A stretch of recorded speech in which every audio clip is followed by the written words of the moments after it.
10 a.m. to 12 p.m. on YouTube, KSMU, and on the Audio Reader Network at Kansas University. For more information, please visit us at www.blindcommunitythriftstore.com. Please stay tuned as our broadcast will start soon.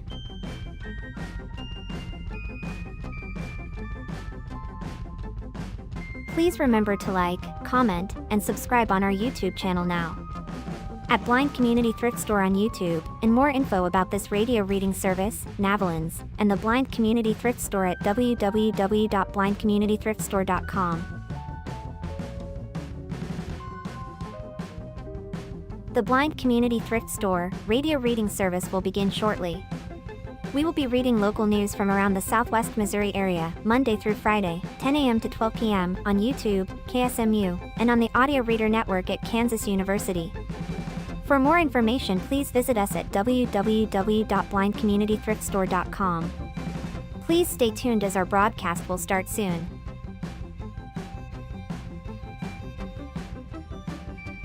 Please remember to like, comment, and subscribe on our YouTube channel now.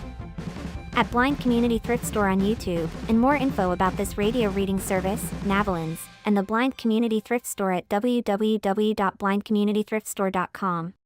The Blind Community Thrift Store radio reading service will begin shortly. We will be reading local news from around the Southwest Missouri area, Monday through Friday, 10 a.m. to 12 p.m. on YouTube, KSMU, and on the Audio Reader Network at Kansas University.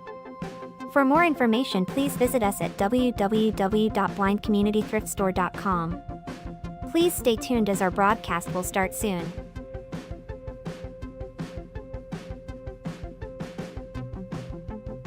Please remember to like, comment, and subscribe on our YouTube channel now.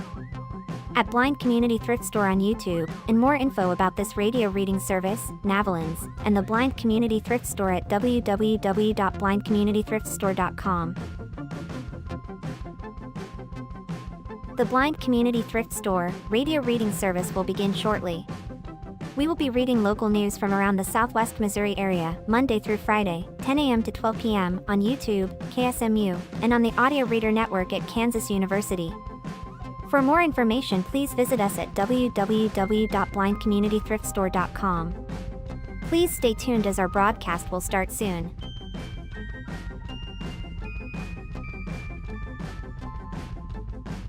Please remember to like, comment, and subscribe on our YouTube channel now.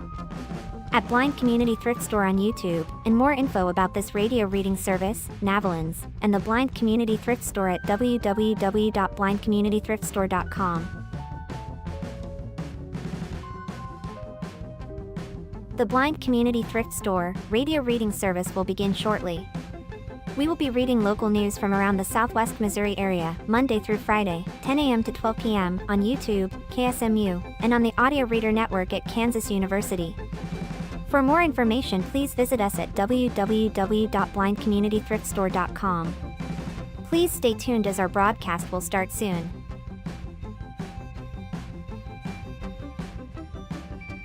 Please remember to like, comment, and subscribe on our YouTube channel now. At Blind Community Thrift Store on YouTube, and more info about this radio reading service, Navalins, and the Blind Community Thrift Store at www.blindcommunitythriftstore.com. The Blind Community Thrift Store radio reading service will begin shortly. We will be reading local news from around the Southwest Missouri area, Monday through Friday, 10 a.m. to 12 p.m.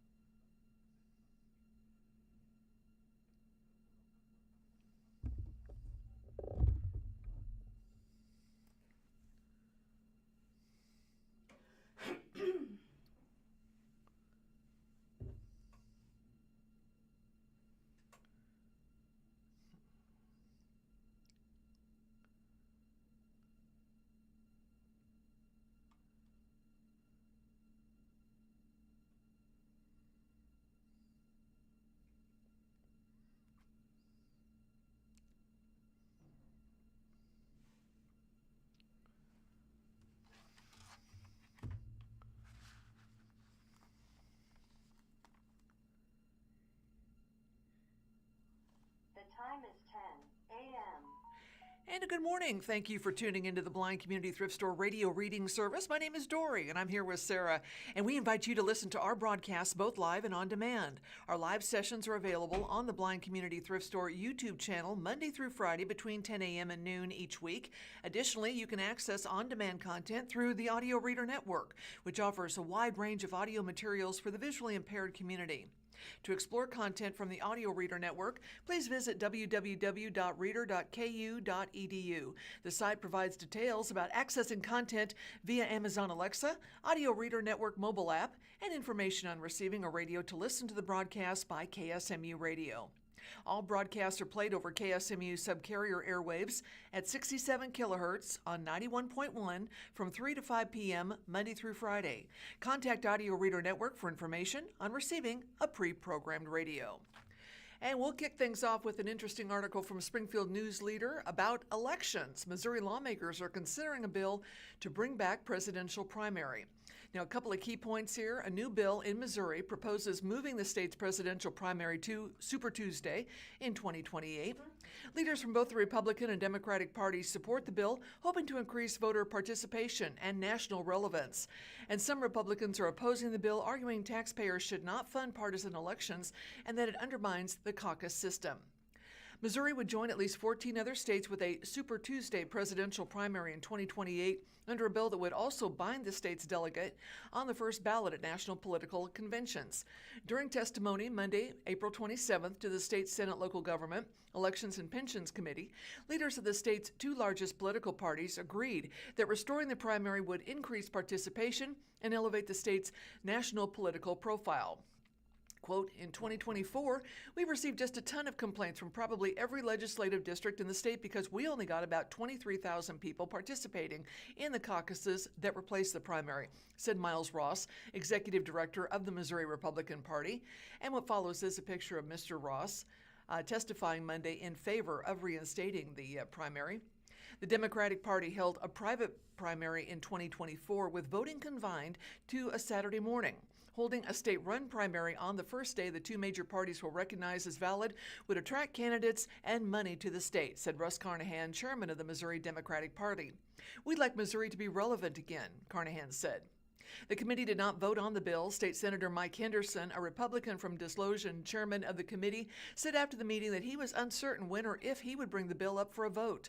The process of selecting the delegates who nominate presidential candidates traditionally kicks off in Iowa with local caucuses, followed by the first primary in New Hampshire. Republicans have held to that calendar, while Democrats have tried to push other states ahead in the voting. Both parties recognize March 1st as the earliest date that any state can begin its delegate selection process. That's why so many states hold their primaries on Super Tuesday, which will be March 7th in 2028. States that are scheduled for that date include California, Oklahoma, Texas, Tennessee. Rhode Island lawmakers are considering whether to move that state's primary from April to Super Tuesday. With President Donald Trump barred from seeking a third term, there will be no incumbent seeking re-election in 2028 for the first time since 2016. That'll make the primaries competitive, and Missouri can raise its profile, State Senator Representative Brad Banderman, a Republican from St. Clair. Quote, I believe that we can do better as far as participation if we make the presidential preference primary matter, if we move it as far forward as we can, Banderman said. If both parties would allow it, Banderman said he would have said the primary earlier. Each party allocates delegates under its own process, and while Missouri had a primary from 2000 to 2020, the votes cast did not always determine which candidates received nominating delegates. Instead, candidates who were best organized to turn out supporters to mass meetings in counties and townships were able to get delegates despite low overall voter support. Banderman's bill, which passed the House by 116-23 vote earlier this month, would require the parties to allocate delegates based on the results of the primary. The people who would cast those votes would still be chosen in a caucus process, but they'd have to reflect the results of the primary on the first convention ballot. Democrats have not held more than one ballot at their convention since 1952. The last time Republicans needed more than one ballot to nominate a presidential candidate was 1948. The primary would cost the state $9 million. Quote, I think it's honestly pretty extraordinary that we can hold a statewide election for only 9 million, Banderman said. While party leaders were in agreement, some Republicans are not happy with the idea of reinstating the primary. Bev Ellen, a member of the Republican State Committee, said taxpayers should not pay for elections to select partisan nominees and included the August primary in her objections. Caucuses build party organizations and teach important lessons about politics, she said. A primary makes the caucuses irrelevant, she says. It really neuters the caucus and convention process, Ellen said. It binds the delegates so they don't have a reason to caucus. Missouri has only recently begun adding party affiliation to voter lists, and adding a party is voluntary. Voters can choose to participate in either party's primary by naming the ballot they want. Republicans should use the presidential primary as leverage to move to a closed primary, Ellen said.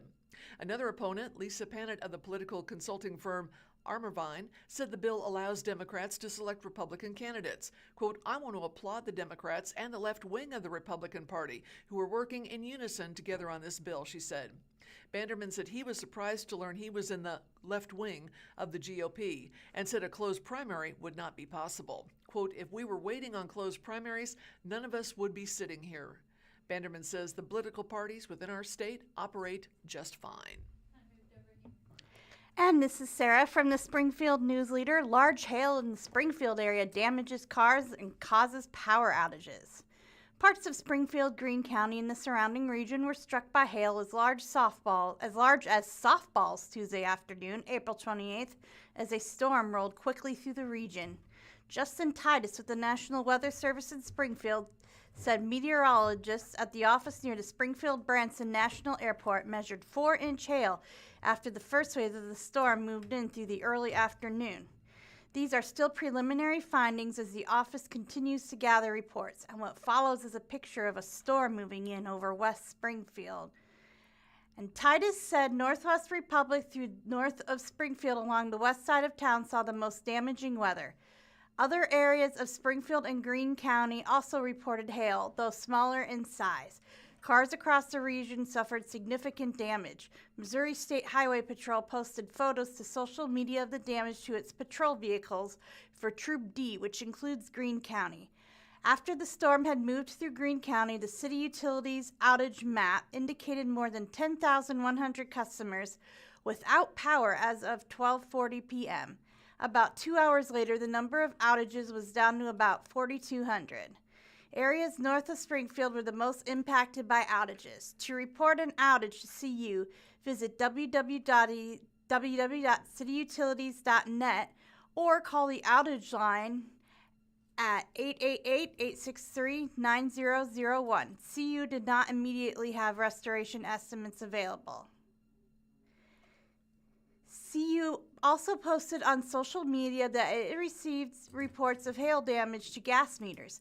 The utility advised that anyone smelling gas should move away from the area right away and call 911 or 417-863-9000.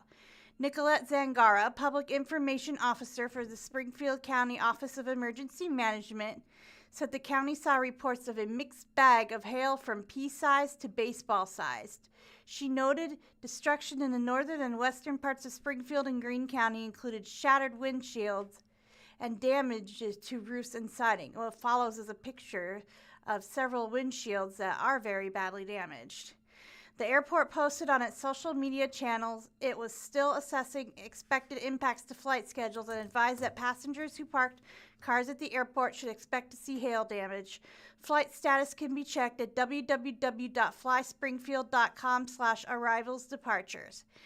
Dickerson Park Zoo posted on Facebook that the zoo sustained significant damage from the hailstorm and will be closed Wednesday, April 29th. The zoo shared that during the storm, a 21-year-old female emu died while a male rhea was injured and is under veterinary care.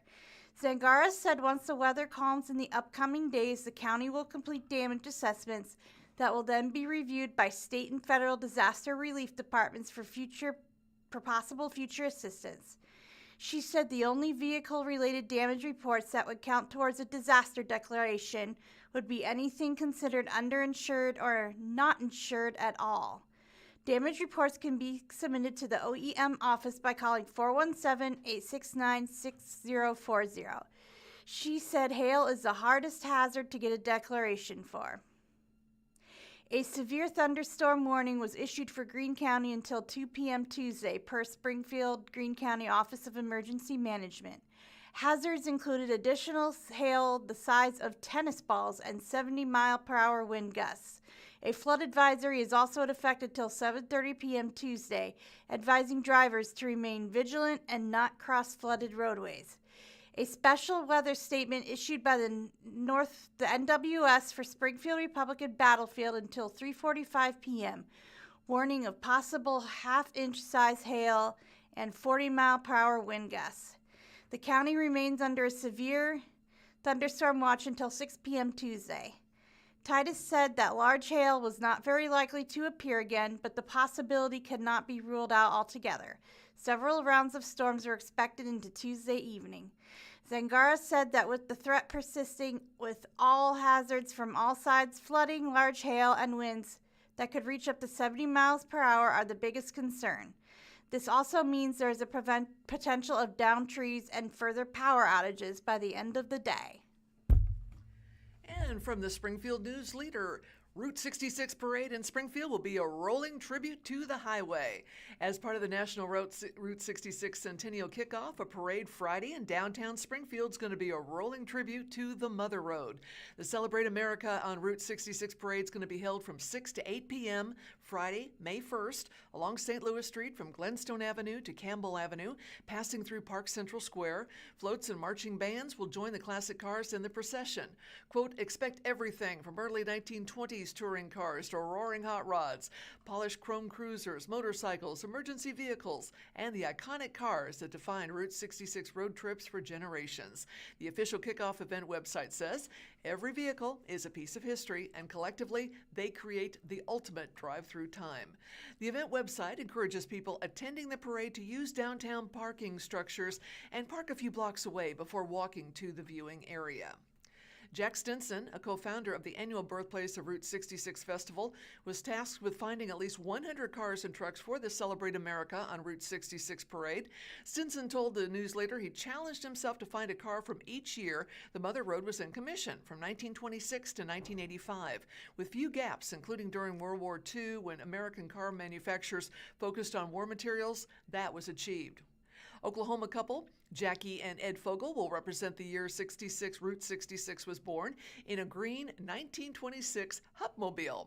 Hupmobiles made between 1909 and 1939 by the Hupp Motor Car Company in Detroit are now considered, quote, orphan cars because they were produced by a manufacturer that has gone out of business. The company told the News-Leader they plan to travel from Chicago to Santa Monica, California on Route 66 for the Centennial, stopping in Springfield for the kickoff celebration on the way. And note the parade will be held, rain or shine. According to the National Weather Service, though, the forecast for Springfield on Friday is showing mostly sunny skies, a high near 62 degrees during the day, with mostly cloudy skies and a low around 39 Friday night. And from the Springfield Daily Citizen, a hailstorm breaks skylights, shuts down North Springfield Walmart. As the hail poured down into the building, customers were directed to the back of the store by security and employees. Eyewitnesses report a chaotic scene. And what follows is a picture of the Walmart. Omar Advocate's car was significantly damaged by hail in front of Walmart Supercenter on Kansas Expressway on Tuesday, April 28, 2026. Walmart had significant damage from the storm and was closed afterwards. A Walmart Supercenter in North Springfield was evacuated and has closed after a Tuesday afternoon storm with baseball-sized hail shattered skylights in the store and rained down on fleeting customers. The store, located at 2825 North Kansas Expressway, was hit hard by the hailstorm. The store has 24 skylights throughout, and all 24 were shattered by hail, said Jeff Holland, store manager. A Walmart spokesperson confirmed the store was closed due to the hail damage and said the company has not established a timeline to reopen that location. As the hail poured down into that building, customers were directed to the back of the store by security and employees. It was a chaotic scene, said Sarah Todd, a shopper stuck in the frenzy. So I had made it inside the store for about 2 minutes, and then all of a sudden you just hear this noise that sounded like gunshots on top of the roof, Todd said in a message to the Daily Citizen. The skylights were being busted in by hail, and hail was flying in the store as people were trying to run and take cover. The power cut out during the incident and as employees led people to the back of the store, Todd said. The witness mentioned that employees handled the situation well. It all happened so fast that if you were standing near a skylight, you were probably going to get impacted by either hail or debris, Todd said. And what follows is a picture of hail all over the floor at Walmart. Todd said that after the storm, customers were allowed to exit the parking lot where a majority of vehicles were significantly damaged. One of those cars belonged to Omar Avinkin, a Spark driver delivering groceries, who ran inside the store to escape the storm. Avinkin said huge hail broke through his front windshield and his back windshield was completely shattered. Avinkin's friend, Mutlu Baran, also a Spark driver, said the hail was the largest he's ever seen. Baran said he saw at least one person with a head injury immediately following the incident. The Springfield Police Department confirmed that a call was called to police regarding a person who claimed to be bleeding and possibly hit by the hail at the Walmart store. But the individual left the scene before police could arrive at the scene. The Starbucks located adjacent to the Walmart Supercenter was also closed to customers on April 28th following the hailstorm. Hollins said he's never seen hail damage quite like Tuesday's storm. However, 2 years ago, a small tornado that swept through the north side of the city caused significant damage to the store. From the Springfield News-Leader, Springfield's $172.7 million budget leaves some big requests unfunded. And a couple of key points here: Springfield's struggling to fund all city department requests despite strong sales tax revenue. Only 2.5 of 90 new full-time positions requested by city departments were funded in the proposed budget. And the budget is still subject to input and changes before Springfield City Council votes on the matter in June. Springfield leaders are setting up next year's budget. While sales tax revenues remain strong and are expected to continue to grow, the city is still struggling to fund all the requests city departments have. Going into the upcoming budget year, which runs July 2026 through June 2027, the city is putting together a nearly $172.7 million general fund budget. The general fund is primarily funded through sales taxes, with the general 1-cent sales and use taxes making up 46% of the total general fund revenues. And what follows is this picture of the Springfield City Council. The largest portion of this fund goes to personnel and salaries. Director of Finance David Holtman told Springfield City Council during a budget presentation Monday, April 27th, that over the past 5 years, the city has added 59 full-time equivalent positions. In the upcoming budget, he said, departments requested a total of 90 new full-time equivalent positions, but only 2.5 are funded. The budget also included pay plan improvements that alone totaled $3.7 million per Holtman, and 2.7% consumer price index inflationary adjustments have also been calculated into the budget for operating supplies and services. Overall, budget requests exceeded $40 million. Roughly $2.4 million are proposed to be funded.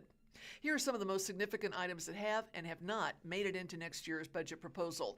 The budget is still subject to changes as it continues through the process and will require a public hearing and a final vote from Council. Council is expected to hold a public hearing at its May 18th meeting, with a final vote anticipated in the following meeting on June 8th.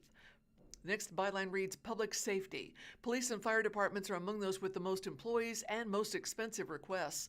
For the upcoming budget, the fire department requested more than $13.8 million in new funding, while only about $163,500 is proposed to be funded from the general fund. Another $2.3 million was funded through other sources, such as the level property tax and the quarter-cent portion of the 3/4-cent Springfield sales tax. The proposed budget would fund mental health services and mandatory psychological check-ins, software needs, fire station alerting system improvements, public safety radio replacement, and turnout gear. However, it also leaves requests for about 28 new full-time positions, 2 new fire engines, and additional apparatus unfunded. The police department in total requested more than $2.3 million in new funding, the bulk of which was for new body-worn cameras. Only about $24,000 was funded through the general fund, going to mandatory mental health check-ins as required by state law. A cardiovascular wellness screening available to sworn staff on a voluntary basis will be funded using opioid settlement funds. And what follows is a picture of a Springfield police corporal demonstrating how the department's new body cameras will be worn. The department found a different way to pay for those body cameras by utilizing police salary savings and anticipated forfeiture funds. Typically, body-worn cameras have been used with a 10-year contract, but this funding approach would make up $7.6 million in total for a 5-year commitment instead. Holtman said the expense ideally should be funded through the city's general fund. Quote, "We're going to have to find a way to pay for that in the future," he said.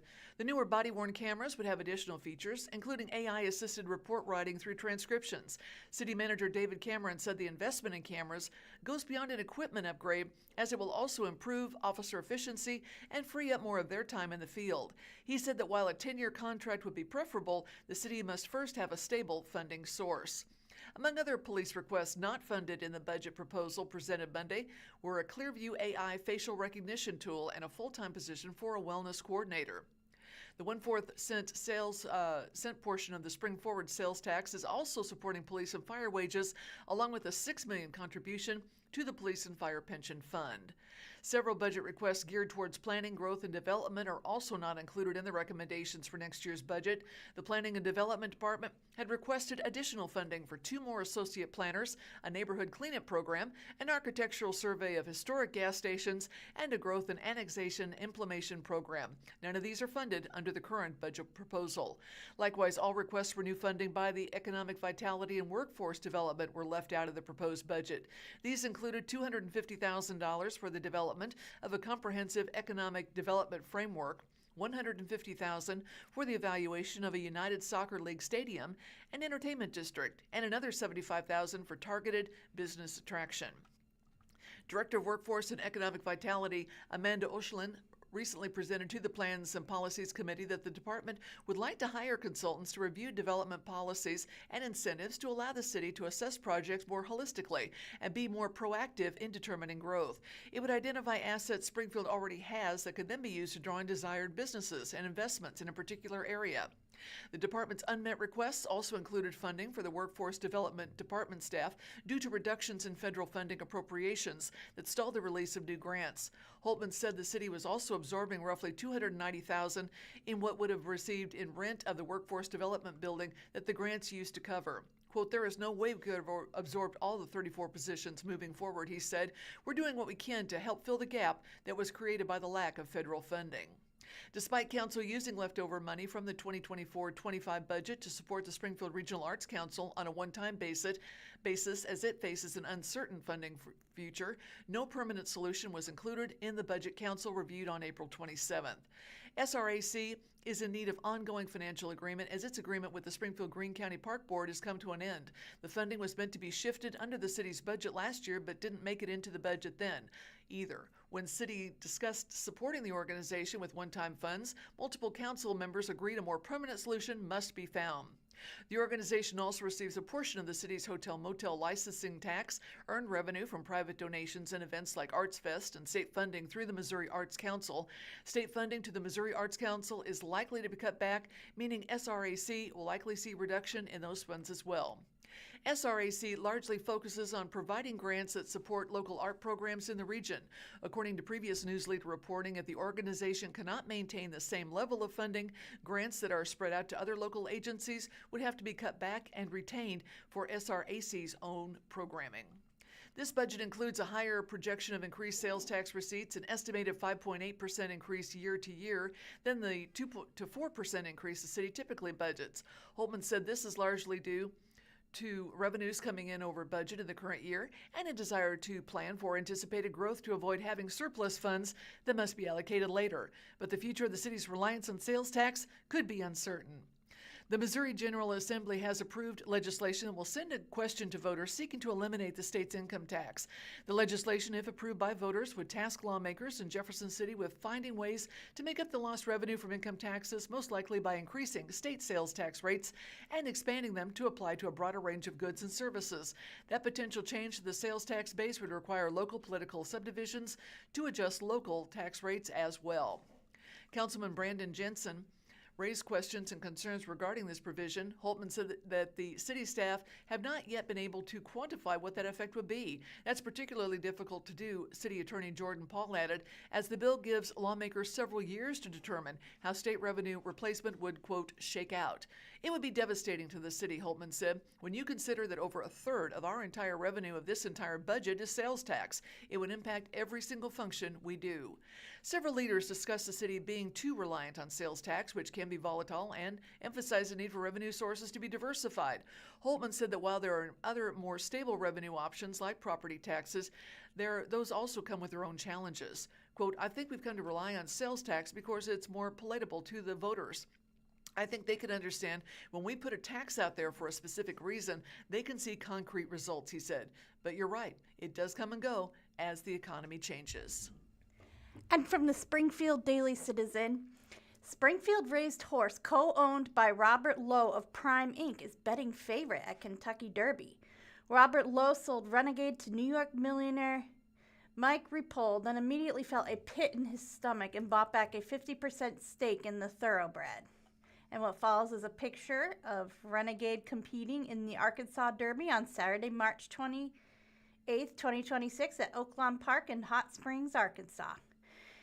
There are approximately 19,700 thoroughbred horses born in the United States each year. Most never make it to the racetrack, much less win a low-level race. Of those that do, only about 0.1% are among the 20 to compete in the Kentucky Derby. Robert and Lilana Lowe of Springfield not only have a horse entered in the world's most famous horse race for the third time, it's the betting favorite. The 3-year-old colt Renegade, co-owned with New York businessman Mike Repole, is scheduled to break from post number 1 in Saturday's 152nd Kentucky Derby at Churchill Downs. Just thinking about the race and being there, it's really an honor, Robert Lowe said.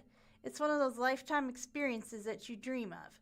But in the Lowe's case, it's a thrice-in-a-lifetime experience. They've already defied the odds to make it to the Derby 2 other times, finishing 3rd in 2006 with Steppenwolfer and 19th in 2018 with Magnum Moon.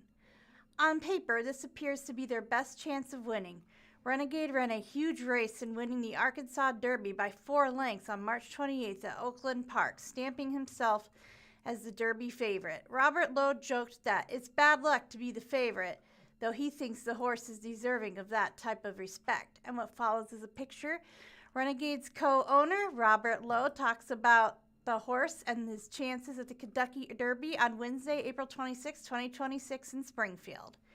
If you win, it's expected, and if you don't, everybody's disappointed, Lowe said.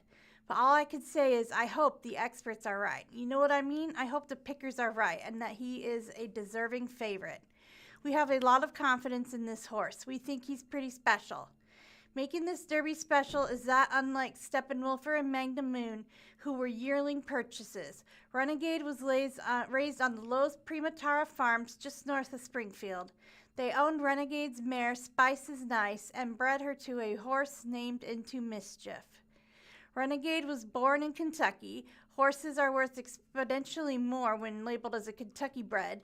Before returning to the Greene County farm near Interstate 44, just north of Robert Lowe's trucking company, Prime Inc. Lowe said he had high hopes from the birth for the colt, but he admitted that he didn't immediately see a Kentucky Derby favorite running around as a yearling. What follows is a picture. The Primatara Horse Farm is around 300 acres of land in the northern part of Springfield. Renegade was born and raised here before heading to Kentucky to train for the professional racing circuit. We had several nice babies in his crop, Lowe said. I remember him being very, very correct as far as his conformation. I remembered he seemed to be smart, have a great attitude, was not much of a troublemaker, not too laid back, not too aggressive. It's really just what you look for. Can I say that I thought he was a Derby horse at that point? That'd be a stretch, but I thought he was a very, very nice horse. Renegade fetched a hefty $975,000 at the Keeneland sale in September 2024 from Repole, an entrepreneur who made a fortune developing and later selling vitamin water and Body Armor sports drinks for nearly $10 billion to Coca-Cola. Repole also co-owns the United Football League and is the major financial booster for St. John's basketball, among other business ventures. Lowe joked that the pairing of the often loud and boisterous Ripoll and his low-key demeanor is a bit odd, but Mike is a great guy and we get along great. Selling Renegade, named by Ripoll, seemed the right move at the time. What follows is a picture of the 2025 filly to justify out of Spice is Nice is a half-sibling of Renegade. The IRS is always your partner, to a certain extent, and they want you to make money, Lowe said with a laugh. We thought he would bring some good money. Lowe said he felt a pit in my stomach when the gavel fell and the sale went down. He said it immediately went to Ripoll, an acquaintance in the racing industry, as both have had horses owned by Todd Pletcher. He wanted to buy rights to one half of Renegade in a 50-50 partnership. Mike Ripoll is an acquaintance of ours through Todd and through Jacob West, our bloodstock and racing manager, Lowe said, noting it took about 15 seconds to put the wheels in motion for the deal. Mike was kind enough to give us a straight 50-50 deal. He probably could have held me out for more, but he was kind. Renegade's journey to the big time didn't find immediate success. He lost his first 3 outings, one through disqualification for contact in the stretch against then Derby favorite Paladin, who is since off the trail due to injury. Reappearing in the Sam F. Davis Stakes at Tampa Bay Downs, Renegade rallied from near the back of the pack to win by 3 3/4 lengths. He delivered a similar performance in the Arkansas Derby, storming from last to earn favorites role for the Derby. Despite drawing the dreaded number 1 post, no horse has won from there in 40 years, he is the 4-1 morning line favorite. The post is less than desirable, but Renegade's late running style should play well in the 1 1/4 mile race with his regular jockey, Irad Ortiz. Aaron Halterman and Jared Welch, natives of Aurora who run the horse racing handicapping site RacingDudes.com, said the natural concern for Renegade is traffic he will face in the 20-horse field. I'd like to see him in about 12th, Halterman said on a recent podcast. Bide your time. Hope the pace sets up and circle them. He's a really, really nice horse who should get 1.25 miles just fine. If he gets a trip, I think he's in really good shape. I worry that he has to circle 12 to 15 horses, and it gives you anxiety. Added Welch, he's gotten better with every start, a perfect progression going into the race. He's going into the race the way you want. Each start gets a little bit better. He's primed to run a big race. Lowe is hopeful that his 3rd time in the Derby is indeed the charm. There will be nervous days ahead as every step the horse makes and every breath he takes will be scrutinized. And there's a picture of Mike Ripoll interviewed at the 2023 Kentucky Derby. Ripoll is familiar with heartbreak in that regard, owning 2 favorites who didn't make it to the starting gate, scratched in the hours leading up to the race. Uncle Mo came down with an illness that forced him out of the 2011 Derby, and Forte, the 2023 favorite, was scratched by the veterinarian on the morning of the race. There are so many stories about horses that, get a cough the day before the Derby or something happens, Lowe said. Ripoll has had that happen to him. That's tough on the whole team to get one that close, particularly if you're a favorite and then have to scratch. But Lowe, ever the optimist, is excited about Derby week. Nerves will culminate on a traditional walkover where the owners, as my old Kentucky home is played by the Louisville Marching Band, walk with the horse from the barn to the saddling area about half an hour prior to Saturday's 5:57 p.m. post time. You look over there at that crowd, and you hear the crowd as the horses start over. It gets pretty loud, and it just continues, Lowe said. It's loud from there on, but it's a thrill. Like anything else, you get a little bit more accustomed to it, but it's no less exciting or no less thrilling doing it for the 3rd time. I don't anticipate that it's going to be any less of a rush than it was before. And Prime employees set to cheer. Just like in 2006 and 2018, Lowe will have a cheering section for his Derby entrant as about 150 Prime Inc. employees will attend the race after winning a lottery drawing for employees. People were really excited. It's gratifying to see all these folks have a rooting interest and take interest in the horse, Lowe said. So we'll have about 150 cheerleaders for Renegade, and that will be great. The race will be televised on NBC. In a Kentucky Derby lineup with hosts Odd Predictor Odds and jockey trainers. Number 1 is Renegade 4-1. Trainer Todd Pletcher, jockey Irad Ortiz Jr., owner Mike Repole and Robert and Lilana Lowe. Number 2 is Albus 30-1, trailer Riley Mott, jockey Manny Franco, owner Pin Oak Stud. Number 3 is Intrepido 50-1, trainer Jeff Mullins, jockey Hector Barritos, owner Dutch Girl Holdings and Irving Ventures. Number 4 is Litmus Test 30-1, trainer Rob Baffert, jockey TBD, owner SF Racing, Starlight Racing, Mattakit Stables. 5, Right to Party 30-1, trainer Kenny McPeak, jockey Chris Elliott, owner Chester Broman. Number 6, Commandment 6-1, trainer Brad Cox, jockey Louis Salas, owner Wathman Racing. Number 7 is Dan in Bourbon 20-1, trainer Manabu Ikazoe, jockey Atsuya Nishimura, and owner is Danex Co. Number 8 is So Happy 15-1, trainer Mike Glatt, jockey Mike Smith, owner Norman Stables and Saints or Sinners. Number 9, The Puma 10-1, trainer Gustavo Delgado, jockey Javier Castellano, owner Agma Investments, RJ Ranch, High Step Racing. Number 10, Wonder Dean 30-1, trainer Daisuke Takayanagi, jockey Ryusei Sakai, and owner Yoshinari Yamamoto. Number 11, Incredible 20-1, trainer Riley Mott, jockey Jamie Torres, owner Pin Oak Stud. Number 12, Chief Wallaby 8-1, trainer Bill Mott, jockey Junior Alvarado, owner Mike and Catherine Ball. Number 12, Silent Tactic 20-1, trainer Mark Cassie, jockey Christian Torres, owner John Oxley. Number 14, Potente 20-1, trainer Bob Baffert, jockey Juan Hernandez, owner Speedway Stables. 15, Emerging Market 15-1, trainer Chad Brown, jockey Flavian Pratt, owner Calaverich Stables. Number 16, Pavlovian 30-1, trainer Doug O'Neill, jockey Edwin Maldonado, owner Redden Racing. Number 17, 6 Speed 50-1, trainer Bufat Samar, jockey TBD, owner Brunetti Dugan Stables, Black Type Thoroughbred, Steve Adkison, Swimback Stables. 18, Further Ado 6-1, trainer Brad Cox, jockey John Velazquez, and owner Spendthrift Farm. 19, Golden Tempo 30-1, trainer Shirley DeVoe, jockey Jose Ortiz, owner Phillips Stable and St. Elias Stable.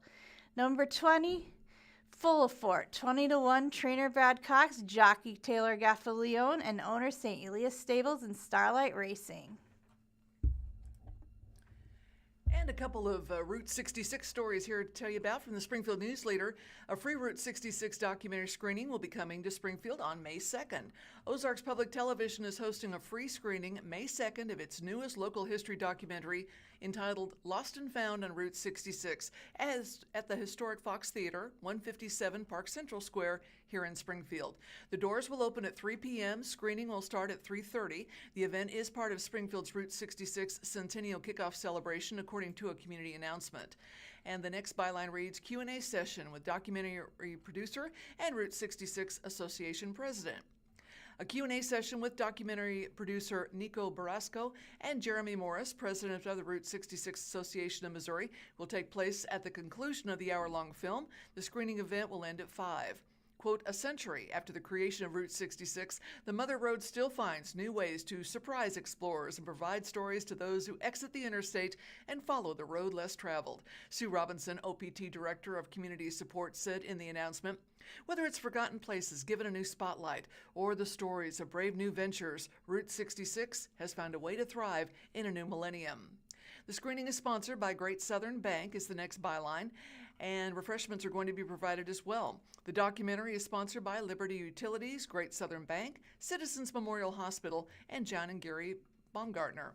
The documentary will premiere on OPT's main channel at 8 p.m. on May 11th, re-airing at 7 p.m. May 12th, 8 p.m. May 14th and 21st, and at 1:30 p.m. May 24th.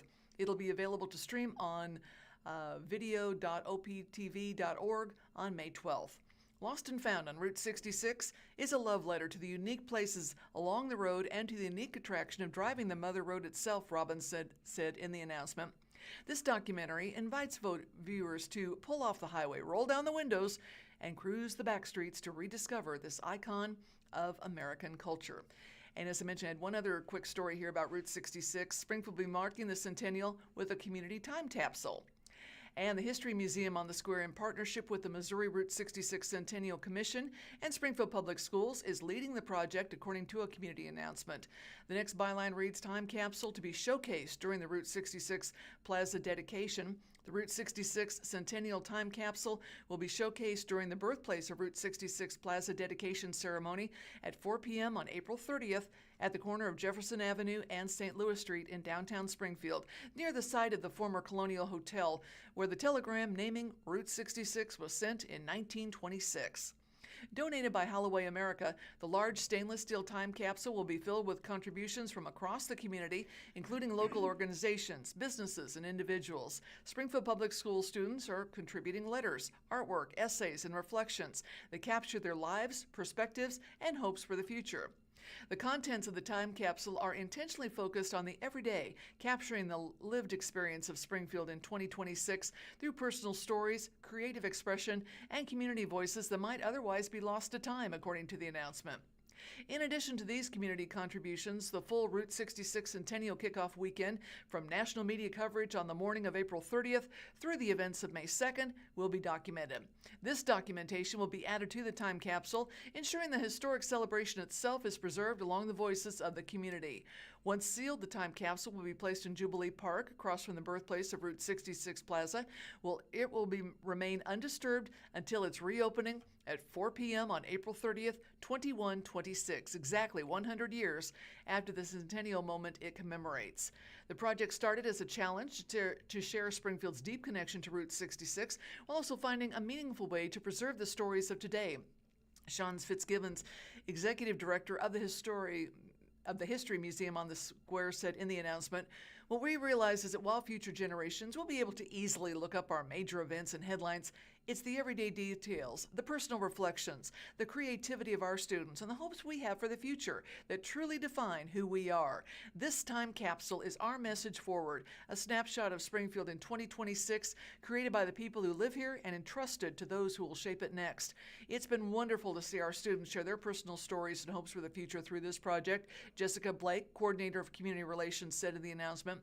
Quote, "Springfield Public Schools is excited to give our students a voice in the Route 66 time capsule, offering a real look at what it's like to grow up in Springfield today. We hope these letters and reflections give people in 2126 a meaningful connection to the students of 2026. The public invited to attend the birthplace of Route 66 Plaza dedication ceremony at 4 p.m. on April 30th. And from the Springfield Daily Citizen, SPS Board sets maximum price for Bissett renovation. The project will add 4 classrooms and a storm shelter gymnasium to the school. And what follows is a picture of Bissett Elementary, scheduled for a classroom expansion and renovation. The construction manager for a renovation of Bissett Elementary has set a guaranteed maximum price for the project. The Springfield Board of Education on Tuesday approved a guaranteed maximum price of $16,156,692 for the Bissett renovation. The price leads to a total project cost of $19,978,682. The vote for the approval was 6-0. The board member, Gail Smart, was not in attendance for Tuesday's meeting held at the Kraft Administrative Center. The project calls for adding 4 new classrooms and a storm shelter similar to what has been added to other elementary schools. Those storm shelters open up to the community in the event of severe weather during non-school hours. In addition to about 22,000 square feet of new space, the project calls for renovating the existing 33,000 square feet of the school. Deputy Superintendent Travis Shaw said that renovations include removing things such as asbestos flooring and lead paint and modernizing safety and security measures. "We are really excited about being able to go in and give the building a refresh and an update," Shaw said after the meeting. And then be able to add on a new storm shelter gymnasium as well as some classroom space to meet the needs of students and staff there. Crossland Construction was hired in July as the construction manager at risk for the project. Under the construction manager at risk delivery method, the contractor works with subcontractors to determine costs for supplies and construction. That manager then delivers a guaranteed maximum price after bids for those costs are collected and assumes the risk of increased costs during construction. A similar announcement will be made for Bingham Elementary in June, where the board is expected to consider a maximum price from Knobholz Construction, the manager of that project. Bissett's current school was built in 1950 at 3014 West Calhoun Street. Before that, Bissett was located at 1535 North Golden Avenue upon its formation in 1925. It has many of the same issues as Bingham and Pershing, which are also due for construction.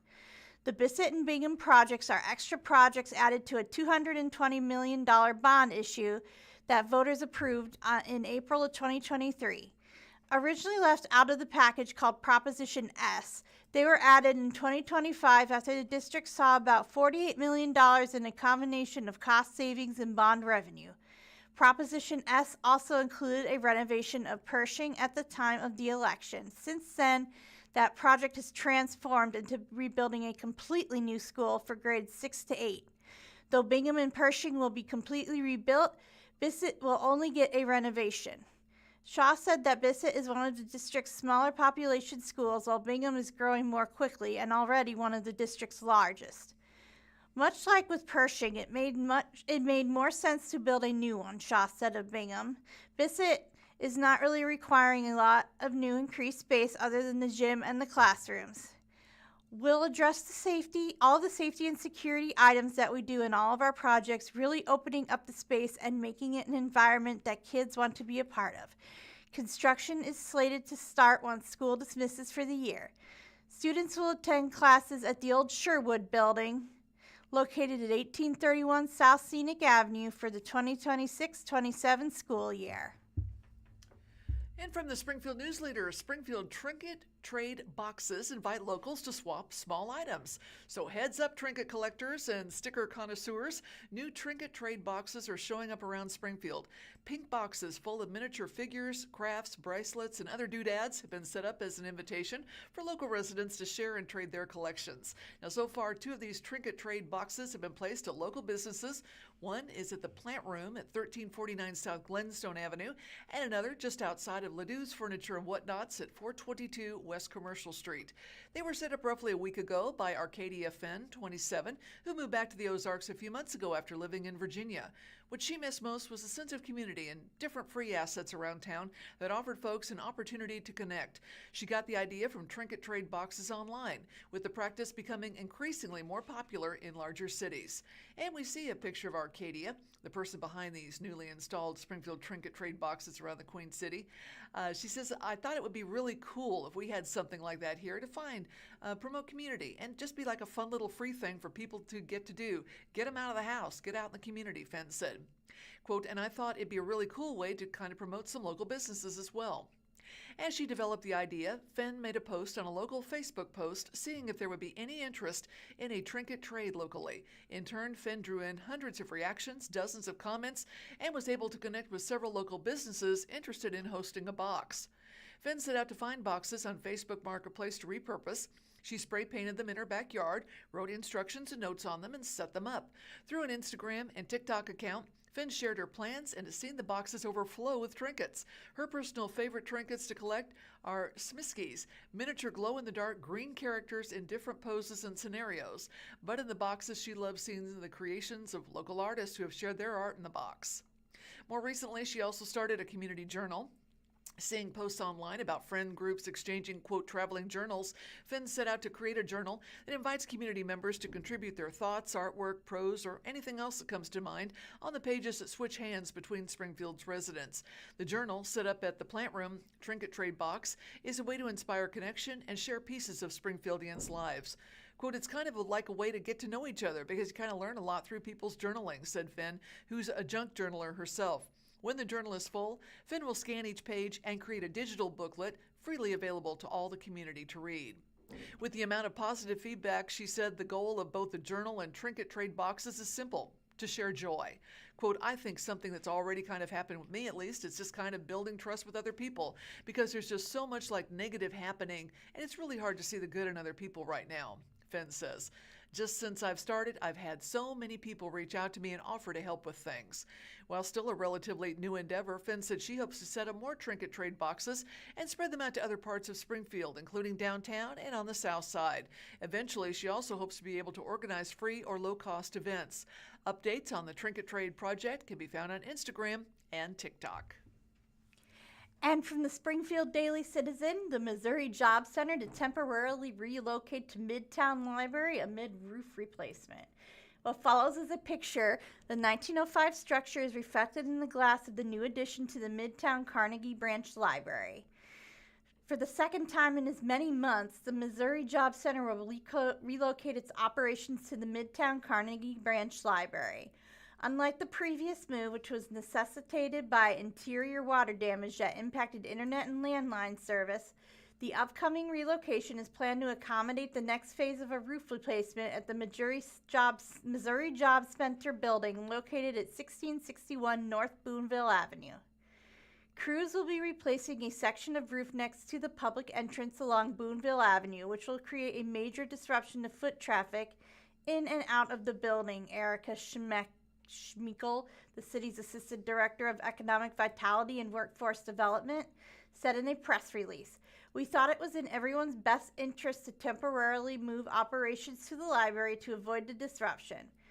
Beginning on Thursday, April 30th and continuing through at least Friday, May 8th, Missouri Job Center operations will be relocated at the Midtown Carnegie Branch Library at 397 East Central Street. While at the library, the Job Center's hours of operation will be 9:30 a.m. to 4 p.m. The makeshift Job Center will offer a range of services, including job search assistance, help filing for unemployment, enrollment in job training programs, career assessment tools, and free career readiness workshops. We are grateful to our partners at the Midtown Carnegie Branch Library for providing the space so we may continue to serve the public, Schmeichel said in the release. Roof replacement is subject to the weather, so we will keep everyone informed if we have to stay at the library after May 8th. From the Springfield News-Leader, EV charging arrives at Springfield Branson Airport parking lot. Travelers flying in and out of the Springfield Branson National Airport can now charge their electric vehicles while parked, according to a community announcement. 6 charging stations are now available in the southwest corner of the airport's expanded short-term parking lot. The stations are part of a $2 million short-term parking lot expansion project. Drivers will pay 35 cents per kilowatt hour to charge their vehicles. The ChargePoint 6000 stations provide a standard output of 12 kW per port, allowing fast charging capabilities or park-and-fly electric vehicle charging functionality, according to the announcement. The pricing model bills for the energy consumed, but does not encourage drivers to move their vehicles once charging is complete. And what follows is a picture of these newly installed charging units at the Springfield Branson Airport. Amenity aims to meet growing demand is the next byline. The new charging stations are designed to meet the needs of a growing number of passengers who own electric vehicles in southwest Missouri. Quote, if you're parked for multiple days and want your vehicle ready when you return or just need to be powered up for the drive home, this new technology is an amenity that meets our passengers' needs, Dave Schomburg, Assistant Director of Aviation, Operations and Maintenance, said in the announcement. Electric vehicles have increased in popularity in recent years, with Missouri home to nearly 30,000 electric vehicles, according to the U.S. Department of Energy. The addition of EV charging stations is part of the airport's broader sustainability efforts, according to the announcement. Quote, 5 new jet bridges installed in 2025 have the latest technology, increasing energy efficiency in both the terminal and the aircraft parked at our gates. Brian Wheeler, Director of Aviation, said in the announcement, energy efficiency and decisions focused on sustainability, whenever possible, are a part of our mindset of how we run this airport. Springfield Branson National Airport supports 4 airlines with nonstop flights to 15 destinations. It's Missouri's 3rd largest airport. And from the Springfield Daily Citizen, trial begins in a wrongful death suit over DEA shooting of Caleb Slay. Caleb Slay was 25 when he was shot by a DEA agent in 2020. The agent says Slay was reaching for a gun while resisting another federal agent. Attorneys for Slay's family say witnesses will testify Slay was not reaching for his gun. And what follows is a picture. Caleb Slay's family has a small memorial for him in the living room of their Springfield home. Slay was 25 when he was fatally shot by a DEA agent in 2020. His family has filed a wrongful death suit against the government. The mother of Caleb Slay, the Springfield man who was fatally shot by a federal agent in 2020, is getting what she described as her only semblance of justice this week.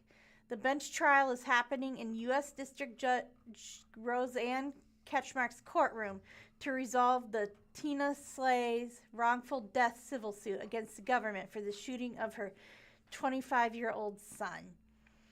Drug Enforcement Agency DEA agent Anthony Gasparoni shot and killed Caleb Slay while Caleb Slay was on the front lawn of his house on Maryland Avenue on November 2nd, 2020.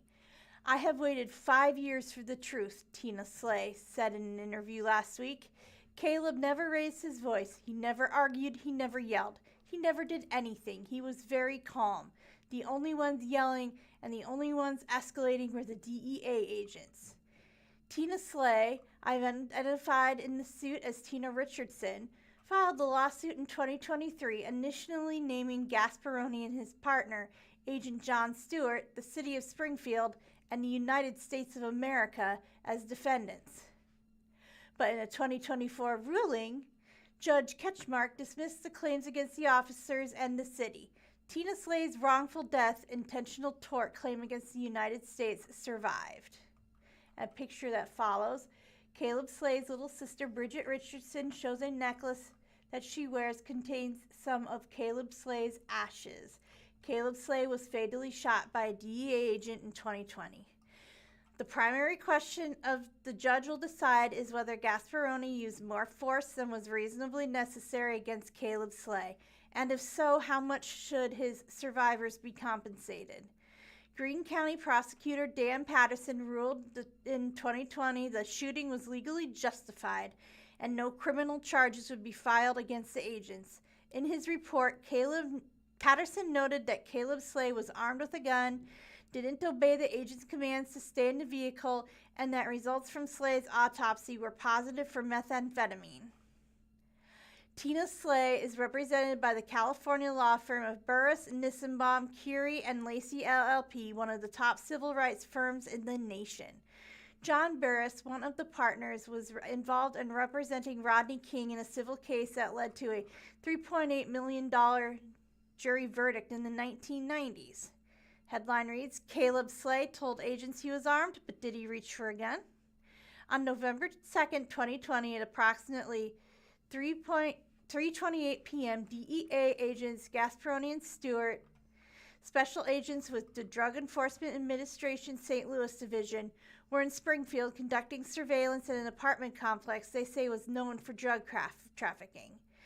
Caleb Slay was not the target of the DEA agents' investigation that day. But during their surveillance, the agents decided to follow a U-Haul pickup they suspected was involved in illegal drug activity.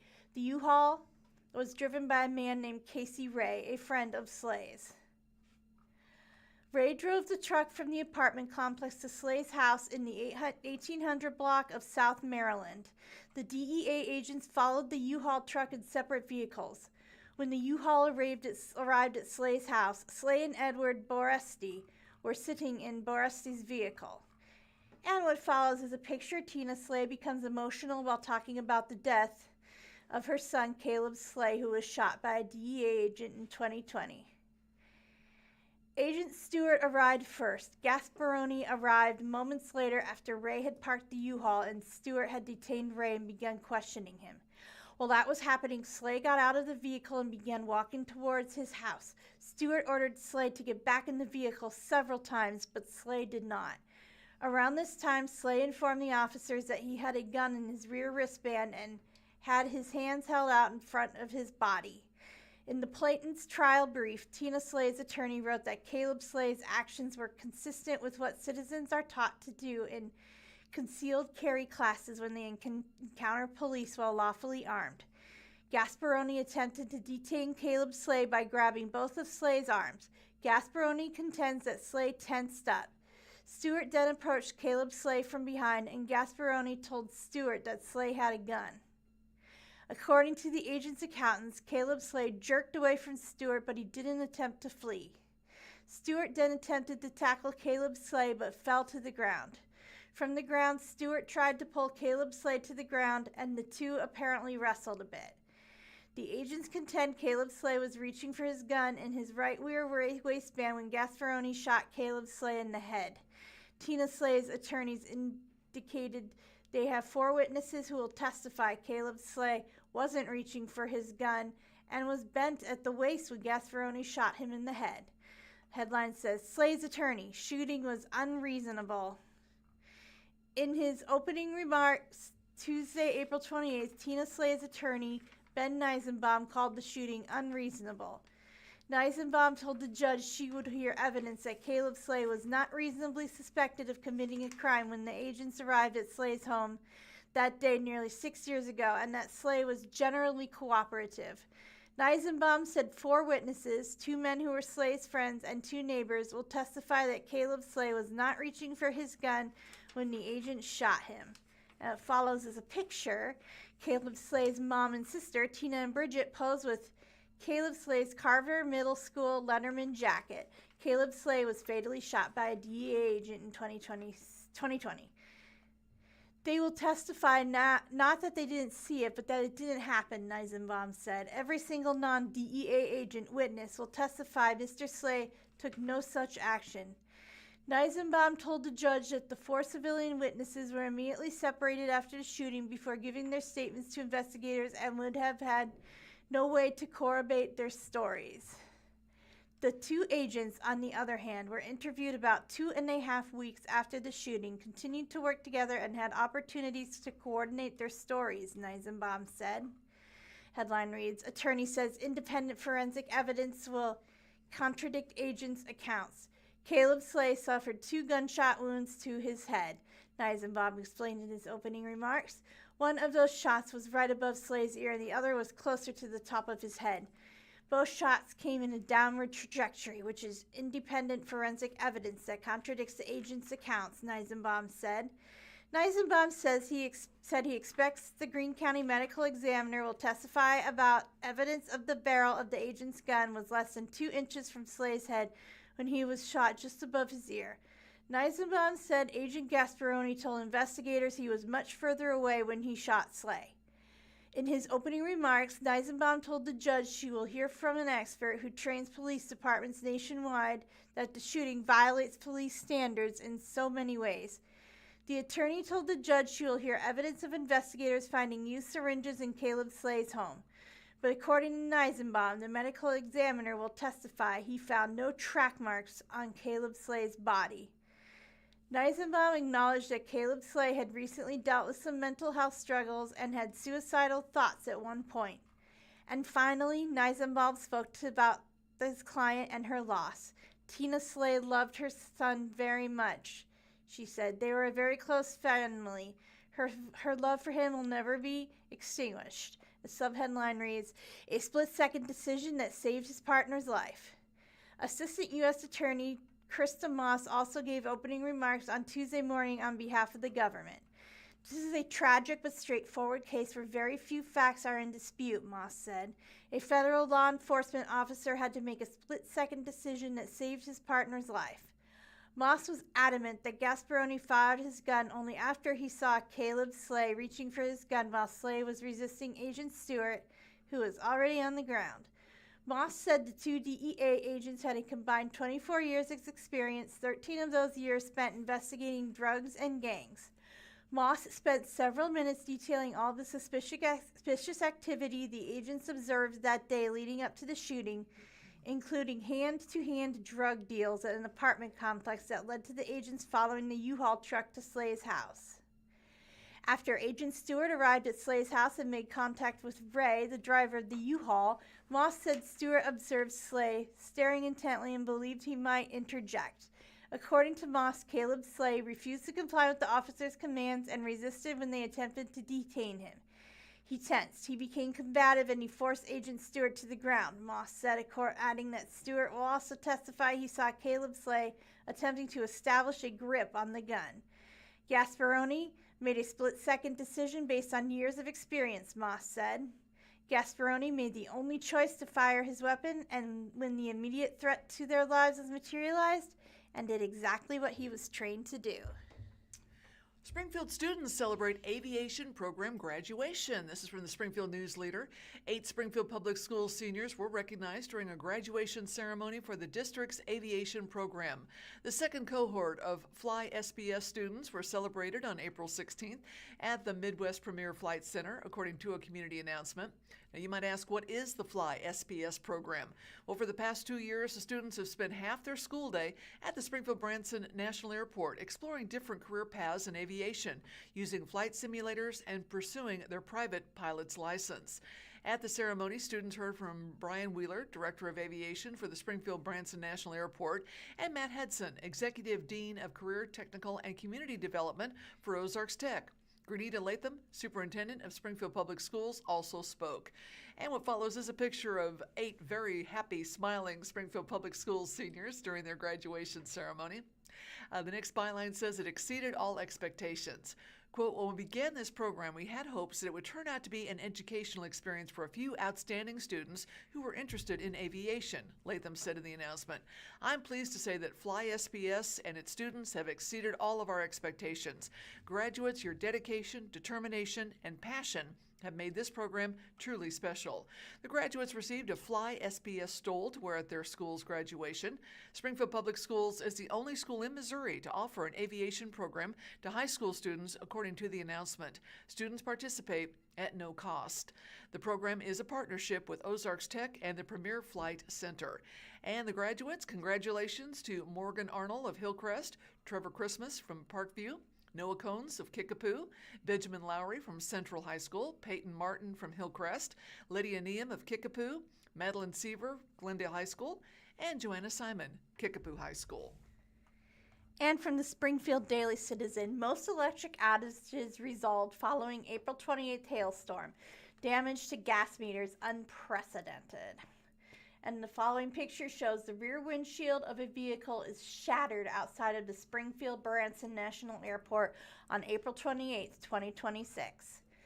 Following Tuesday's hailstorm, which left more than 10,000 without power, electricity has been restored for the vast majority of affected customers. City utilities at one point Tuesday, April 28th, reported 10,111 electric outages, most along the Interstate 44 corridor. As of 10:25 a.m. on Wednesday, April 29th, CU's outage map showed 17 outages, 11 in South Springfield. Each outage represents one customer, encompassing residential, commercial, and industrial customers.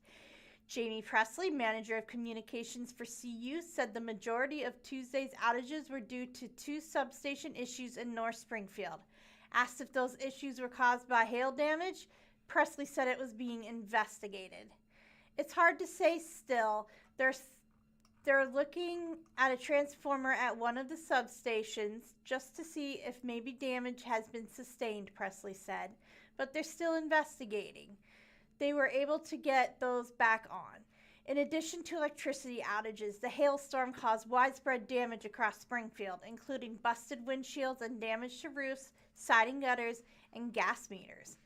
Presley described the damage to gas meters as unprecedented and encouraged residents and contractors making repairs to homes to call CU if they notice any damage to the utilities infrastructure.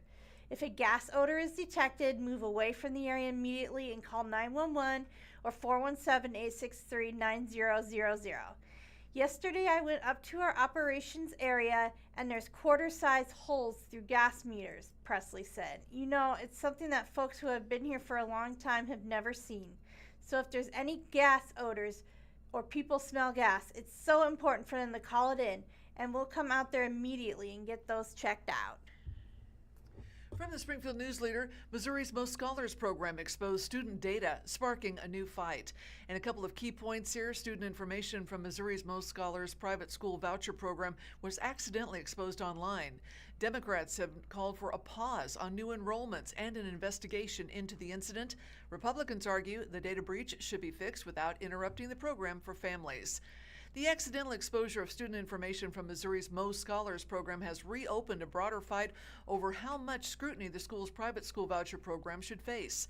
After the Independent reported on April 21st that students' names, schools, and parent email addresses were accessible through the underlying data of a spreadsheet posted by the Missouri State Treasurer's Office, Democratic lawmakers called for pausing new enrollments until a security review is completed and urged the Joint Committee on Education to hold an investigative hearing, quote, as soon as possible. Republicans dismiss those demands as overreach, arguing the state should fix the problem without interrupting a program they say is working for families. Still unresolved is whether parents were notified. The Treasurer's Office said in a statement that it alerted the program's 7 educational assistance organizations, which it described as the primary liaison for families, but said it did not know whether any warnings have gone out to Most Scholars participants. And what follows is a picture of Senate Minority Leader Doug Beck, who is a Democrat from Afton, speaking about the use of state revenue for private school vouchers. This was at a press conference on April 23rd. By Wednesday, April 22nd, the Treasurer's Office had removed the Most Scholars spreadsheets from its website and replaced them with PDF files. The office has characterized the exposed data as directory information that is, quote, not generally considered harmful or invasion of privacy if disclosed. But the Treasurer's Office has also long maintained that student-level scholars information is not public and may be withheld under the Missouri Sunshine Law. In a news release distributed last week by the Missouri National Education Association, 8 Democratic lawmakers accused Treasurer Vivek Malik, his office, of downplaying the exposure and called for stronger oversight of the program. Quote, if a public school did this, the consequences would be immediate, they wrote. When a voucher program does it, the treasurer calls it, quote, directory information and moves on. That double standard ends now. The Missouri NEA, the state's largest teachers union, earlier this month lost its lawsuit attempting to bar the state from directly funding Most Scholars, but plans to appeal the decision. The release was signed by State Senator Maggie Nuremberg of Kansas City and State Reps Rachel Prudy of Ferguson, Stephanie Boykin of Florissant, Kathy Steineff, Connie Steinmetz, Kim Smith, Elizabeth Fuchs, and Martin Jacobs all have experience working in public education. State Rep Jeff Hurlburt, a Republican from Parkville, told The Independent he views the reaction as a political attack rather than genuine concern. Hurlburt works as a scholarship coordinator for the Herzog Tomorrow Foundation, the largest educational assistance organization connecting Most Scholars funding to students. Quote, Democrats got to do what Democrats got to do down here, he said. Hurlburt argued Democrats should share some of the blame because minority party senators 2 years ago added language requiring the Treasurer's Office to report high-level enrollment and achievement data on its website. The office was meeting the demands of the minority party, and that's what kind of led to this data breach, Hurlburt wrote. That reporting requirement did not call for student names or parent email addresses to be published. State Rep Ed Lewis, a Republican from Moberly and chair of the House Education Committee, told The Independent that Democrats' request for an investigation and pause on Most Scholars enrollment felt like an overreach. You don't stop the program because you have a data breach, he said. Quote, you fix the breach. In the state Senate, news of the compromised data has reopened conversations about administration of the program. Evening of April 22nd, as the Senate debated a budget bill that would provide Most Scholars with $50 million in general revenue for the second consecutive year, Senate Minority Leader Doug Beck complained about what he sees as a lack of transparency from the Treasurer's Office. In October and November of last year, Beck sent requests under Missouri's open records law looking for a list of parents receiving Most Scholars funding. He also sought records that could assess whether state lawmakers' children or other family members receive scholarships. Responding to a request for audit records from educational assistance organizations with lists of scholarship recipients, the Treasurer's Office sent spreadsheets with students' names and parent email addresses redacted. Hearing that the information was inadvertently posted deepened his frustration that he couldn't know who was receiving state funds. Quote, we need transparency across the board, Beck told reporters in a conference April 23rd. Is the program working, and where is the money going? And Beck proposed an amendment to the state treasurer's budget that would require lawmakers to disclose whether their family members receive most scholars funding in their personal financial disclosure forms. The Senate voted down his amendment 10-20, but Beck sees opportunity for future action on the matter. Jacobs, who signed onto the letter calling for an investigation of the compromised data, also has concerns about transparency. He told The Independent that he wants to safeguard individual students' data, but would like more public reports about what scholarship recipients are using the money for. It'd be nice to know how these dollars are being used by the schools that are accepting them, he said. Gloria Dale Academy in Springfield, which received nearly $437,000 in Mo Scholars money between 2022 and 2025, was sued in a now dismissed in 2023 over allegations of misuse of funds. Concerns about where the money is going are not universal among lawmakers. Proponents of the voucher system often point to accountability built into the program, since families have a choice of where to send their children. State Senator Brad Hudson, a Republican from Cape Fear, told The Independent he's confident the program is working for families. Quote, "I haven't heard of anything that would cause me to say we need to pause the program," he said. "From everything I've seen, the treasurer's been forthcoming about what was discovered and what is being done to make sure that we don't have a situation where information is made available." And from the Springfield Daily Citizen, Nate Thomas steps down from Kickapoo, takes over Marshfield football program. After 9 seasons with the Chiefs, he returns to the Blue Jays for a second stint. What follows is a picture, Kickapoo coach Nate Thomas. Throughout his 9-year tenure as Kickapoo High School's head football coach, Nate Thomas made the daily commute from Marshfield, where he led the program for 2 seasons before joining Springfield Public Schools in 2017. He's about to save a lot of gas money. Thomas announced his departure from Kickapoo on Tuesday in a social media post. He told the Daily Citizen he is set to take over Marshfield's varsity football program yet again. Thomas thanked players, staff, and parents for their contributions during this time with the Chiefs, which concluded an overall record of 38-51. This past season, he teamed up with his senior offensive lineman's son, Merrick Thomas, who graduates next month. "I have a daughter in Marshfield who needs her dad," Thomas wrote. "It's time for me to practice what I've preached." Thomas, a former Nixa standout who played collegiately at Central Missouri, had back-to-back winning seasons in 2022, 7-3, and 2023, 8-2, before moving to the football-rich Central Ozarks Conference in 2024. The Chiefs win a combined 6-14 in COC play the past 2 seasons, with their most notable victory coming in the form of a 28-6-23 upset of state-ranked Webb City. Before his first stint at Marshfield, Thomas spent 13 years at Kansas City Area Liberty, where he was offensive coordinator and assistant head coach. It's unclear who will replace Thomas. "SPS will start the search very soon," he said. "I am not aware of anyone they have in mind. It's been a year of change in the SPS football landscape, as 3 of the district's 5 varsity programs have seen the departure of their head coach. Shem Johnson, replaced by John Ely, resigned from Central. Cam Bruffett, replaced by Derek Daniels, resigned from Parkview School earlier in the school year." And Drury University has extended President Jeff Frederick's contract. Drury University President Jeff Frederick's contract has been extended according to a community announcement. The Board of Trustees made the announcement during its annual spring meeting on April 23rd. Frederick was appointed as their 19th president March 13th, 2024, and assumed his duties June 1st of that year. Quote, "After an exhaustive nationwide presidential search in 2024, we knew we'd found a unique talent in Dr. Frederick," Board Chair Walt George said in the announcement. Over the last 2 years, he's exceeded expectations both on campus as well as in the Springfield community. "We're delighted that Jeff and his wife Melinda have decided to make Drury their home for years to come. The university is in very capable hands." Since Frederick's arrival, the university has seen overall enrollment increases, significant growth in the physician assistant program, the opening of the Mercy Science Center, and campus beautification improvements. One notable achievement during Frederick's tenure has been the implementation of the Drury Springfield Promise program. Initiated last fall, the program provides a $2,000 scholarship to any admitted student within an 8-county area around Springfield. It also ensures that Pell Grant eligible students' out-of-pocket expenses for tuition and student fees as commuter students won't exceed $3,000 in any year. In fall of 2025, Drury admitted 179 students through the Promise program, contributing to the largest day school class in 6 years. Quote, Melinda and I came to Drury because we wholeheartedly believe in the tremendous value of a personal, relational education in preparing graduates to be adaptable, versatile, and ready for anything that may come their way, Frederick said in the announcement.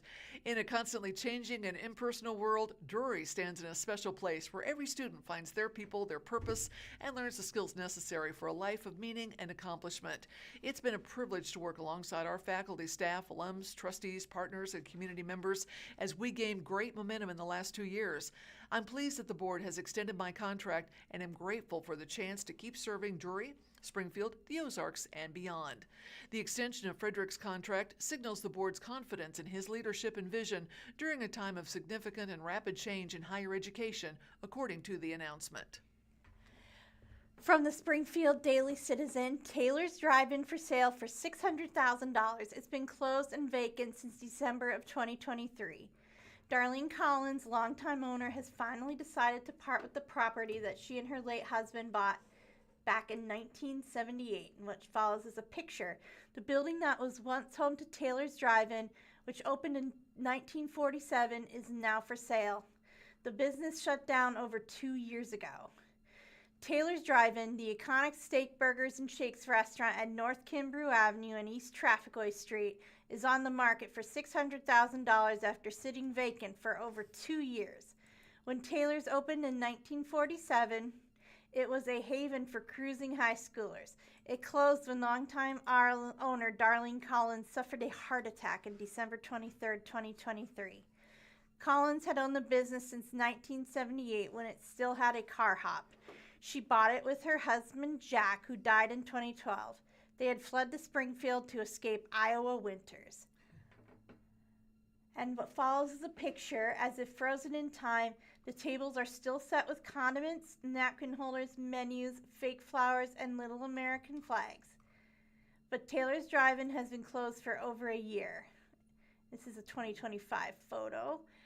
A for sale sign recently appeared outside the building. The listing agent is with Jeff Childs with SVN Ranking Company, LLC. The online listing states the building was constructed in 1947, has 1,564 square feet, and sits on 1.04 acres. The asking price is $600,000. It states, the building includes legacy restaurant infrastructure such as a hood and grease trap.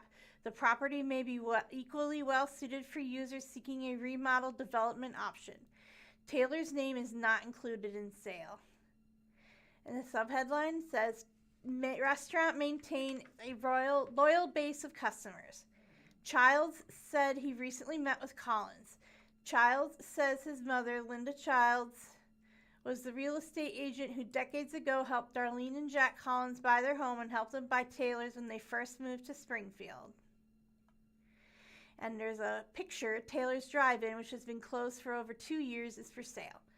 In the years prior to closure, Taylor's was open only 11 a.m. to 2 p.m. Tuesday through Friday. It maintained a following of loyal customers. For years, Collins was the woman at the cash register sitting in the back of the restaurant, which was typically filled with the aroma of grilled onions. It was cash only, no debit or credit cards accepted. And what follows is a picture where it says Taylor's, has a picture where it says cash only. Until now, Collins, 85, has consistently declined to sell the property. A year after the business closed, the Springfield Daily Citizen reached out to her to find out what her plans were for Taylor's. I haven't done anything yet, she said at the time, January 2025. It's just like I said, I'm just hanging in limbo. I don't know what I want to do. I'm not in a big rush. It's been paid for several years, and I just haven't made any decisions. The Daily Citizen left a message for Collins on Tuesday morning, April 28th, but did not hear back before publication. And from the Springfield Daily Citizen, Steve Pokin writes about the Republic Lady Tigers, a club team, is the only girls lacrosse squad in the Ozarks. And what follows is a picture of a couple of the Lady Tigers lacrosse players. They were in a game against Fayetteville Well, maybe they were cut from another sport. Maybe they just wanted something different, a sport off the beaten path that blends elements of other sports. Regardless, these girls in 8th through 12th grade found lacrosse, and they're the only high school girls lacrosse team in the Ozarks, the Republic Lady Tigers. Quote, I think a lot of these girls are girls that didn't have any other sports to play, says Elizabeth Minkle, 22, the team administrator. She once played on the team. Quote, maybe they didn't make the basketball team or the soccer team, and they wanted to play a sport, she says. As volunteer administrator, she recruits, schedules, and manages the logistics of getting the squad to games against high school club teams in Arkansas. We're traveling every single weekend, at least 2 hours, if not 4, she tells me. The Missouri State High School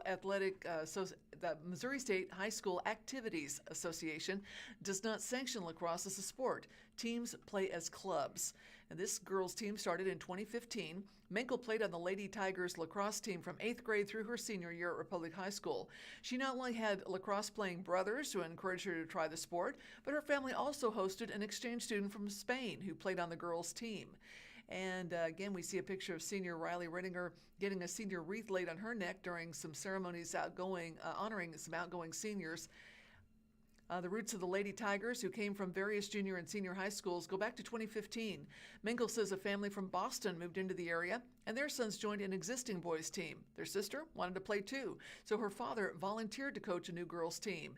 Everyone helping the squad is a volunteer. Quote, we have girls from Nixa, Republic, Springfield, one girl from Cape Fair. In Stone County, says Jennifer Dunkel, mother of one of the players. Several girls have gone on to play in college. Quote, the next byline says here that the rubber ball is hard and smaller than a baseball, bigger than a golf ball. Well, it's a spring sport. On Monday, April 20th, the girls practice in the outfield grass in one of several baseball fields at the Bourbon White Memorial Softball Complex on East Miller Road in Republic. Their home field for games is at Republic Middle School. At practice, the girls are enveloped by the sound of baseballs pinging off metal bats. The ball used in lacrosse is hard, but not as hard as a baseball. It's made of solid rubber. It's not as big as a baseball either, but it's larger than a golf ball. The girls wear mouth guards and what they call goggles, though the goggles are not the type swimmers wear. These goggles have no lenses. They're more like a catcher's mask for the eyes. They carry sticks. The top part is called the head, made of mesh netting, which is used to catch, cradle, and pass the ball. While I was there, they ran a drill that reminded me of a give and go in basketball. A girl with the ball passes to a teammate and then breaks toward the goal and quickly, if all goes as planned, gets the ball back and shoots at the goal. The next byline says, I decided to go where they needed somebody, so here I am. Justin Flowers, 27, of Springfield, is the head coach. 3 years ago, he tells me, he was interested in volunteering to coach youth football. He played high school football in Waynesville. Nothing came to fruition. He didn't coach youth football. But the Lady Tigers were in need of a volunteer coach.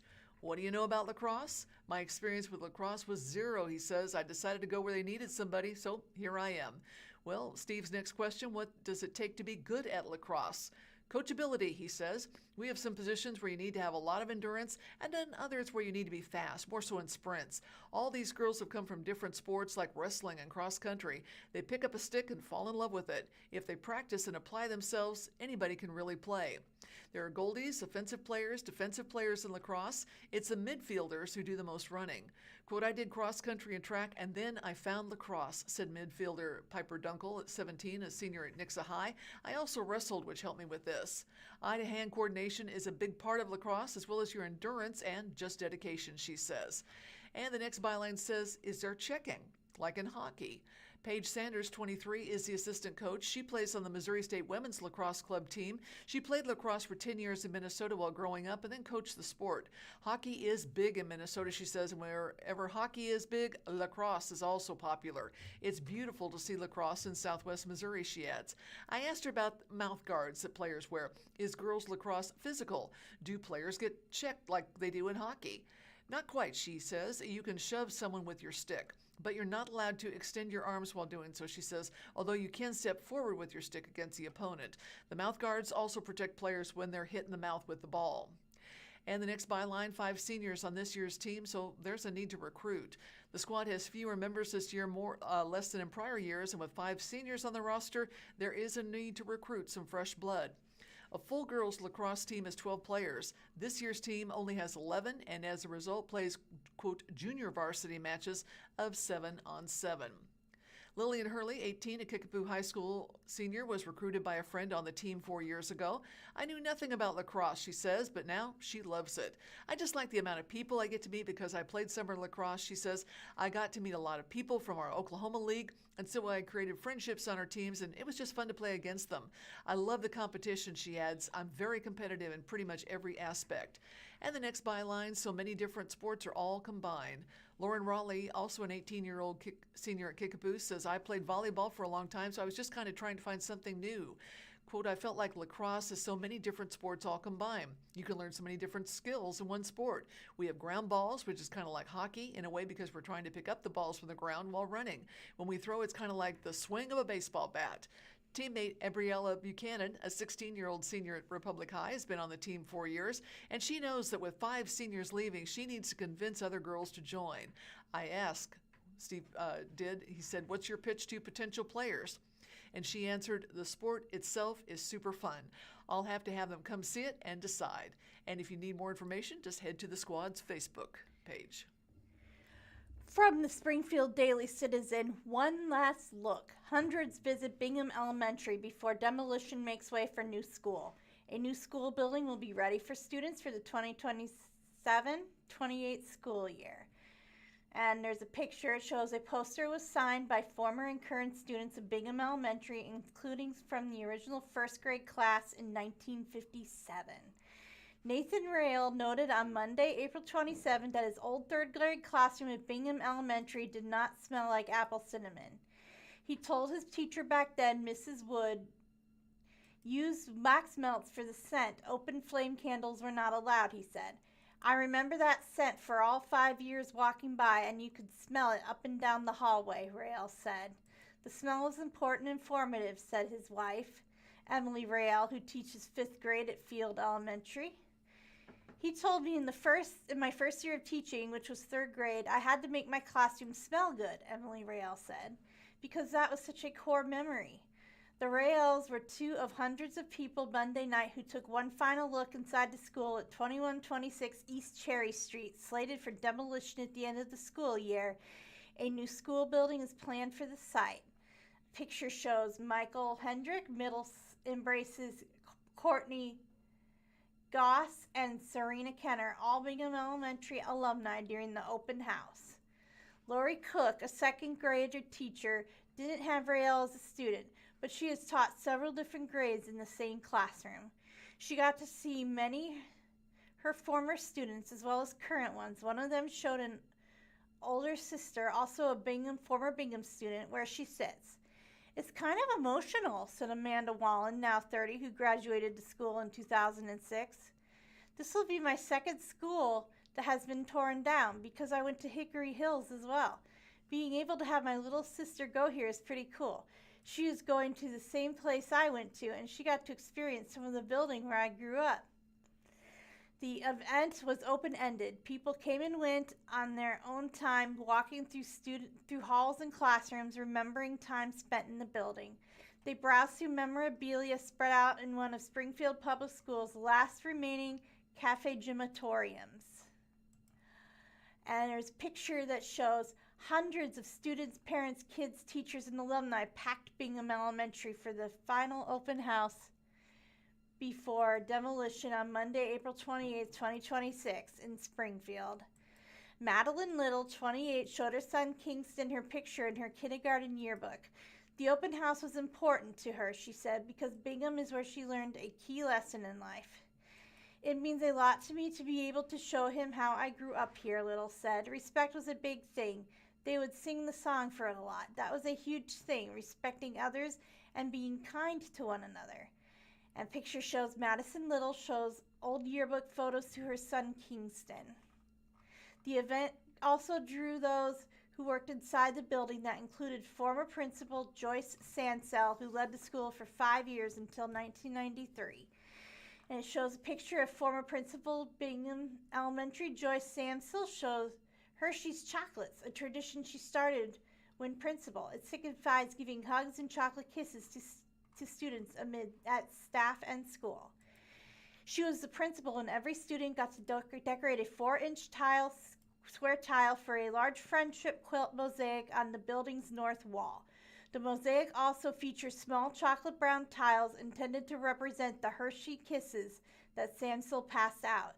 Samsel said she was gratified to hear that the large mural will be saved and incorporated in the design of the new building. I'm excited to see what it will look like and where it will go. Exactly, Samsel said. It's important for kids as they drive by, ride by, or whatever, that they can look at that tile and say, my tile is over there. School was important. They liked me there, and we had a good time. And a picture shows the tile mural collage outside of Bingham Elementary was built in 1993. Cook said she will miss the wall-to-wall windows in the classroom where she has worked. For 17 years, she has opened and closed them and watched students stare out of them. Her new classroom will have only 2, and they won't open.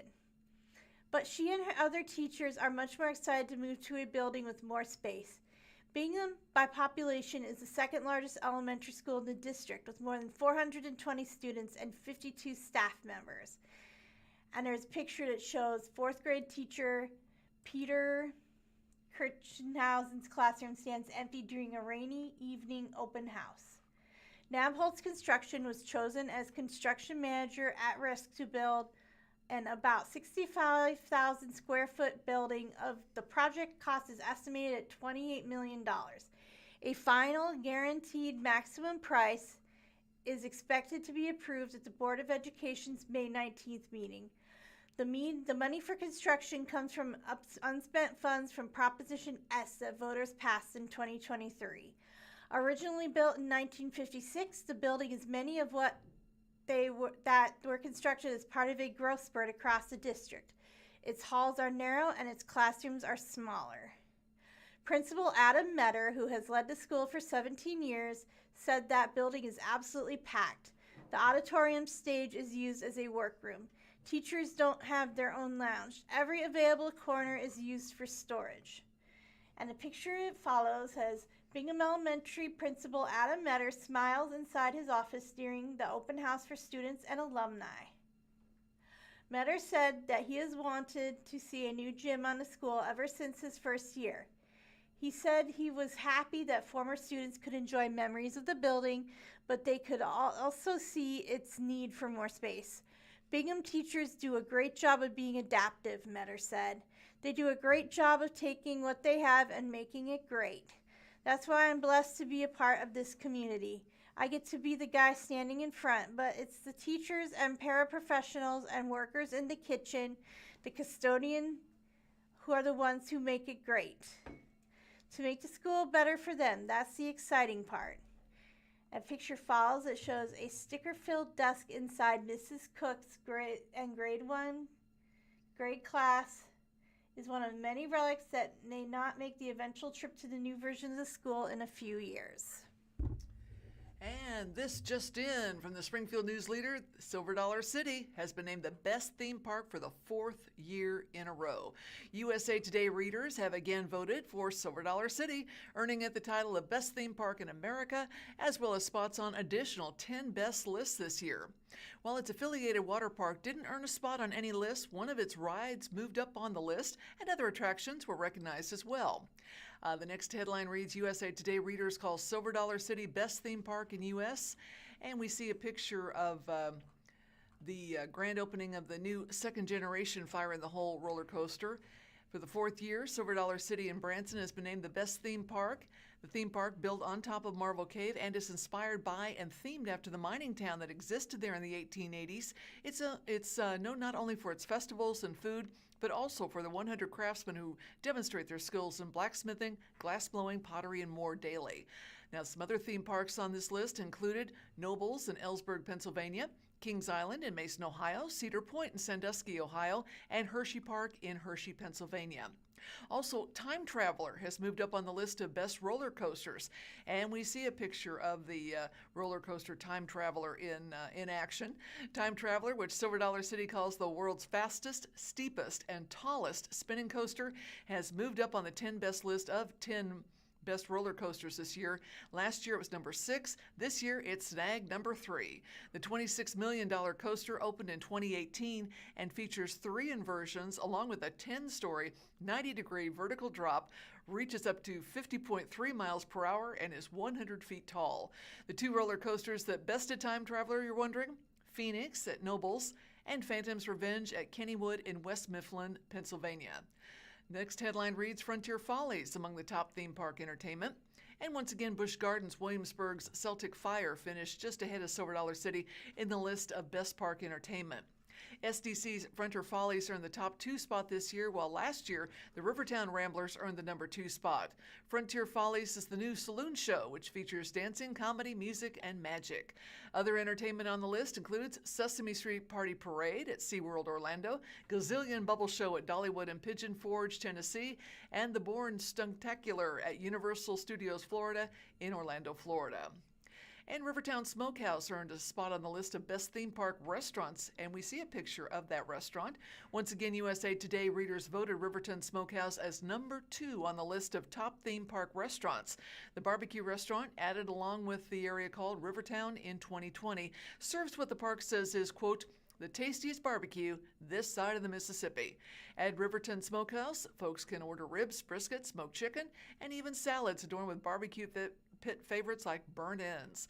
The Alamo at Nobles was named the best theme park restaurant. From the Springfield Daily Citizen, 4 city charter amendments considered for a public vote by Springfield City Council. Proposed ballot measures focus on issues that impact all internal operations, including purchasing and the delegation of authority. And what shows is a picture of Springfield's Bush Municipal Building at 840 North Boonville Avenue. In what is already expected to be a busy primary election on August 4th, Springfield voters could see 4 additional ballot measures proposing changes to the Springfield City Charter. City Attorney Jordan Paul, who recently chaired a charter review committee composed of 11 members of the city leadership team, presented the first batch of potential charter amendments to the Springfield City Council on Monday, April 27th. Prompted in part by the City Council priority of operational excellence, the review is intended to provide city staff an opportunity to look at the charter from an administrative perspective and identify avenues to reduce the redundancy and improve efficiency. To be very clear about what this is and what this is not, this is kind of a look at how staff does business day to day, Paul said. This is not a look at what we really consider policy questions for the council. I've heard over the last year or so at various times, either in the community or wherever people talk about things like term limits or what the proper lane for the initiative or referendum process is. That is not this. Those are policy debates to be had by the council in other places at other times. This is kind of sheerly on how we do the business, people's business here at the city.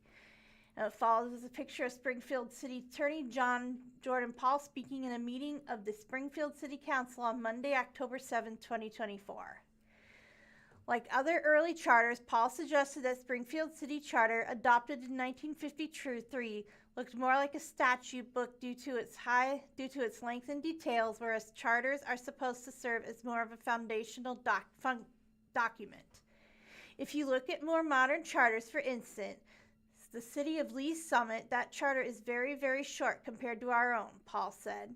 So the idea here is to really create the checks and balances, again, assigning the authority and accountability that you all want, that the people want, not while handcuffing everything by having a system that is overly prospective. Rather than review the entirety of the city charter, Paul said the committee looked for ways to move away from its more prescriptive functions. For the first phase of its review, the committee focused on issues that impact all internal operations and came up with 4 possible charter amendments. A future phase will focus on issues that uniquely face different departments. Byline says, delegation of authority. Of the proposed ballot measures, the first deals with delegation of authority. Currently, the city charter neither grants nor denies the city manager or department directors, apart from the city attorney, to delegate their assigned functions. What the law says about that is that we have to perform an individualized analysis of whether the particular duty was the kind of thing that people thought could be delegated, Paul said. That is something that is inherently subjective. It changes over time as you get different attorneys or whoever giving opinions on it. I know one of the manager's goals here is to increase clarity. There is an issue where this is very little clarity. If approved by the voters, the following charter amendment could provide clarity. Shall sections 3.1, 3.31, 3.4, 4.2, and 6.5 of the Springfield City Charter be amended to expressly authorize the city manager to delegate the authority to perform charter-assigned duties of the city manager to assistant city managers, expressly authorize the city manager to delegate the authority to appoint and remove employees to assistant city managers and department directors, and expressly authorize department directors to delegate the authority to perform charter-assigned duties of the director to subordinate officers with employees within the department. Subheadline rules. Merit rule adoption process. Another proposed charter amendment would remove the personnel board's role in the merit rule adoption process, thereby reducing it from a 3-step process to 2 steps. According to Paul, the personnel board only looks at a subset of rules that don't have a financial impact, and that it has been quite some time since it rejected or modified a merit rule. It seems to be something that delays changes by a couple of weeks that just isn't necessary, Paul said. And another current requirement of the board is, I believe, Human Resources Director Darla Morrison has to go at least once a year to have applications forms approved by the board, which again, they don't even tinker with, so not huge changes there, but things that seem like they might make life a little bit easier. The proposed ballot language reads, shall sections 4.1, 6.2, 6.4, 6.6, 6.7, and 19.7 of the Springfield City Charter be amended to replace the current 3-step merit rule adoption process with a 2-step process that removes the personnel board from the process and authorize the Human Resources Director to approve application forms in lieu of the personnel board. In addition to approving merit rule systems, the Personnel Board also advises the City Council, City Manager, and Director of Personnel on personnel administration, conducts investigations concerning the administration of city personnel, and hears appeals on disciplinary action, which Paul described as the biggest value the board provides. Byline reads, decentralized purchasing. The third proposed ballot measure would allow the City Council to decentralize purchasing. Currently, the City Charter calls for centralized procurement, which can present a challenge when the purchasing division is overwhelmed or at odds with a particular department. My general understanding is there's very little flexibility in how we organize that, and this change would basically call for the core requirement to stay in place, which is the requirement of competitive procurement, which we need to keep, but allowing council to establish flexibility in exactly how it wants to organize that, Paul said. The proposed ballot measure reads, shall sections 3.39, 5.3, 5.4, 10.4, 15.8, and 19.9 of the Springfield City Charter be amended to authorize the City Council to fully establish purchasing by ordinance, including in the original organizational structure, thresholds, and types, expressly designate the city manager as the default signatory for purchasing and apply the existing competitive building requirement to additional purchasing methods. Designating the city manager as the default signatory, Paul said, was inspired by the fact that the charter isn't clear on who is responsible for signing purchasing contracts. This kind of creates a default rule, again, trying to create some clarity that's going to start with the manager, and then, however, that gets delegated out. Consistent with whatever authority council is comfortable assigning, Paul said. Again, you can talk about different types of contracts, different amounts of contracts. Then the administratively can decide how that needs to filter in for day-to-day processing.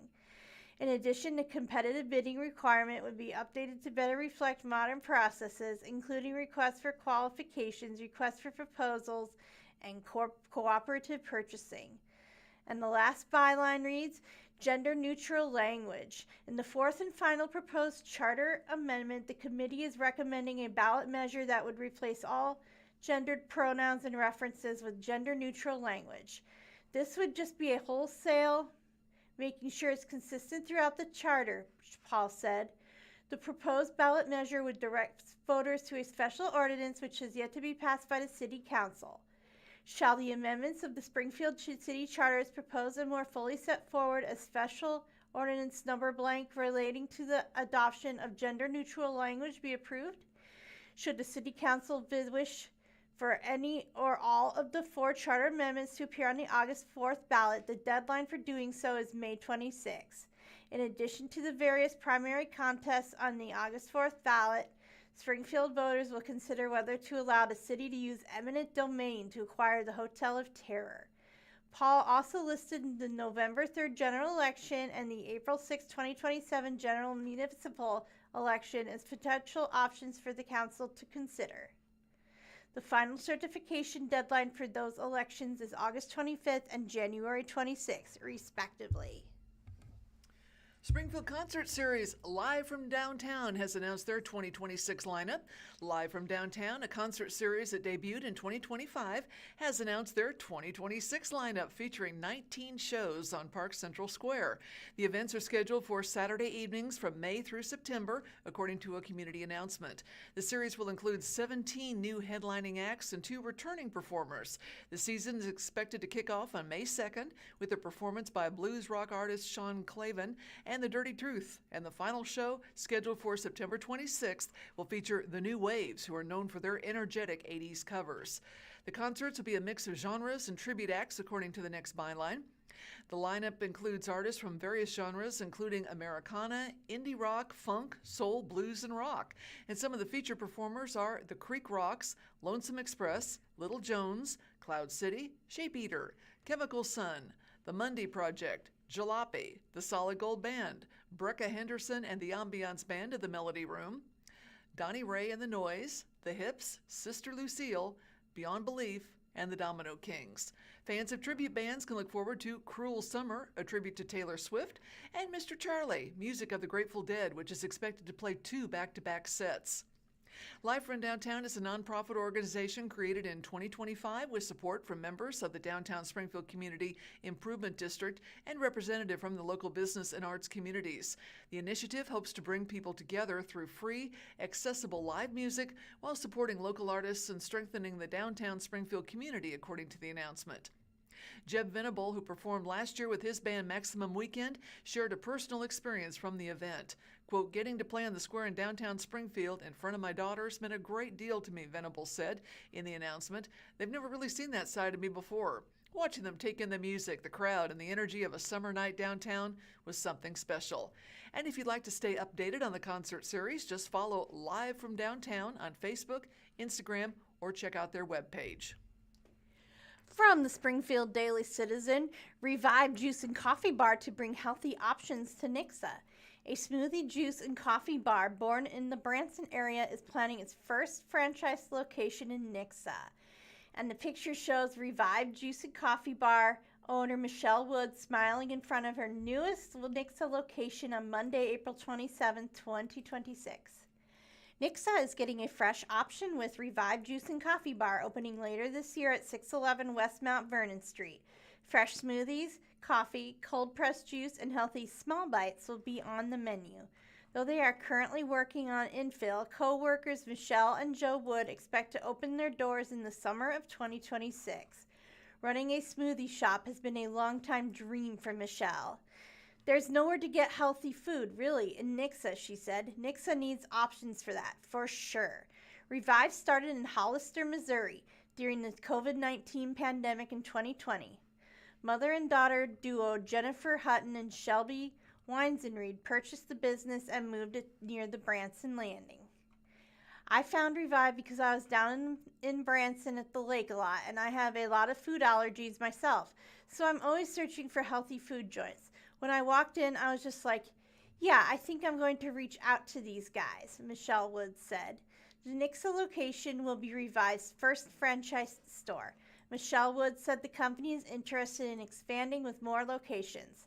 I'm happy to be their pilot, she said. Byline reads, local coffee and allergy-friendly options. Nix's menu will be mostly the same as the menu in Branson, Wood said. Food options will include salads, oatmeal, and toast. The company also serves coffee from Vintage Paris, a Hollister roastery. Everything that we make is homemade, so like all the sauces, dressing, chicken salad, protein pancakes, stuff like that, Wood said. Smoothies are the #1 bestseller. Many of the menu items are gluten-free, dairy-free, and vegan. The company takes careful consideration for guests who have food allergies and dietary needs, Wood said. She declined to state the financial investment she and her husband have made in the business or the terms of the franchise agreement with Revive. The Nix's storefront is opening a 1,150 square foot space the Woods are leasing. There will be about room for 20 people to sit inside. I can't wait to see people I know walk through the door, Woods said. I can't wait to hug them. Well, Missouri families are getting more time to apply for Century Farm Honor. Families who have owned their Missouri farm for 100 consecutive years have more time to apply for recognition through the Missouri Century Farm Program.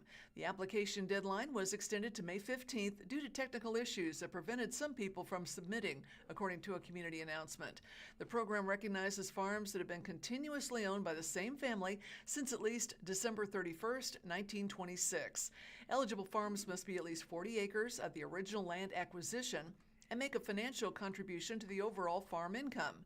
Ownership can be traced through children, grandchildren, siblings, nephews, nieces, and may include transfers through marriages or adoption. Now, the next byline reads, what is the Missouri Century Farm Program? Well, that is a program that is sponsored by the University of Missouri Extension, the MU College of Agriculture, Food and Natural Resources, and Missouri Farm Bureau.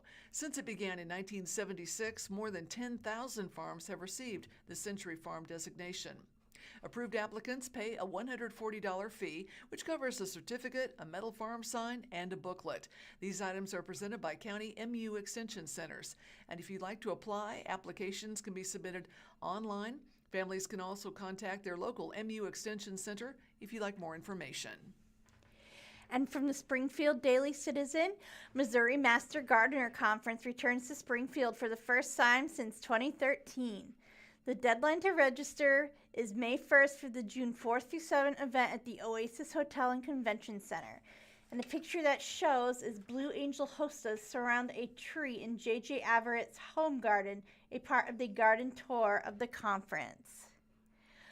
When J.J. Averett became a University of Missouri Extension Master Gardener in 2009, hosting tours of her home garden someday wasn't on her agenda.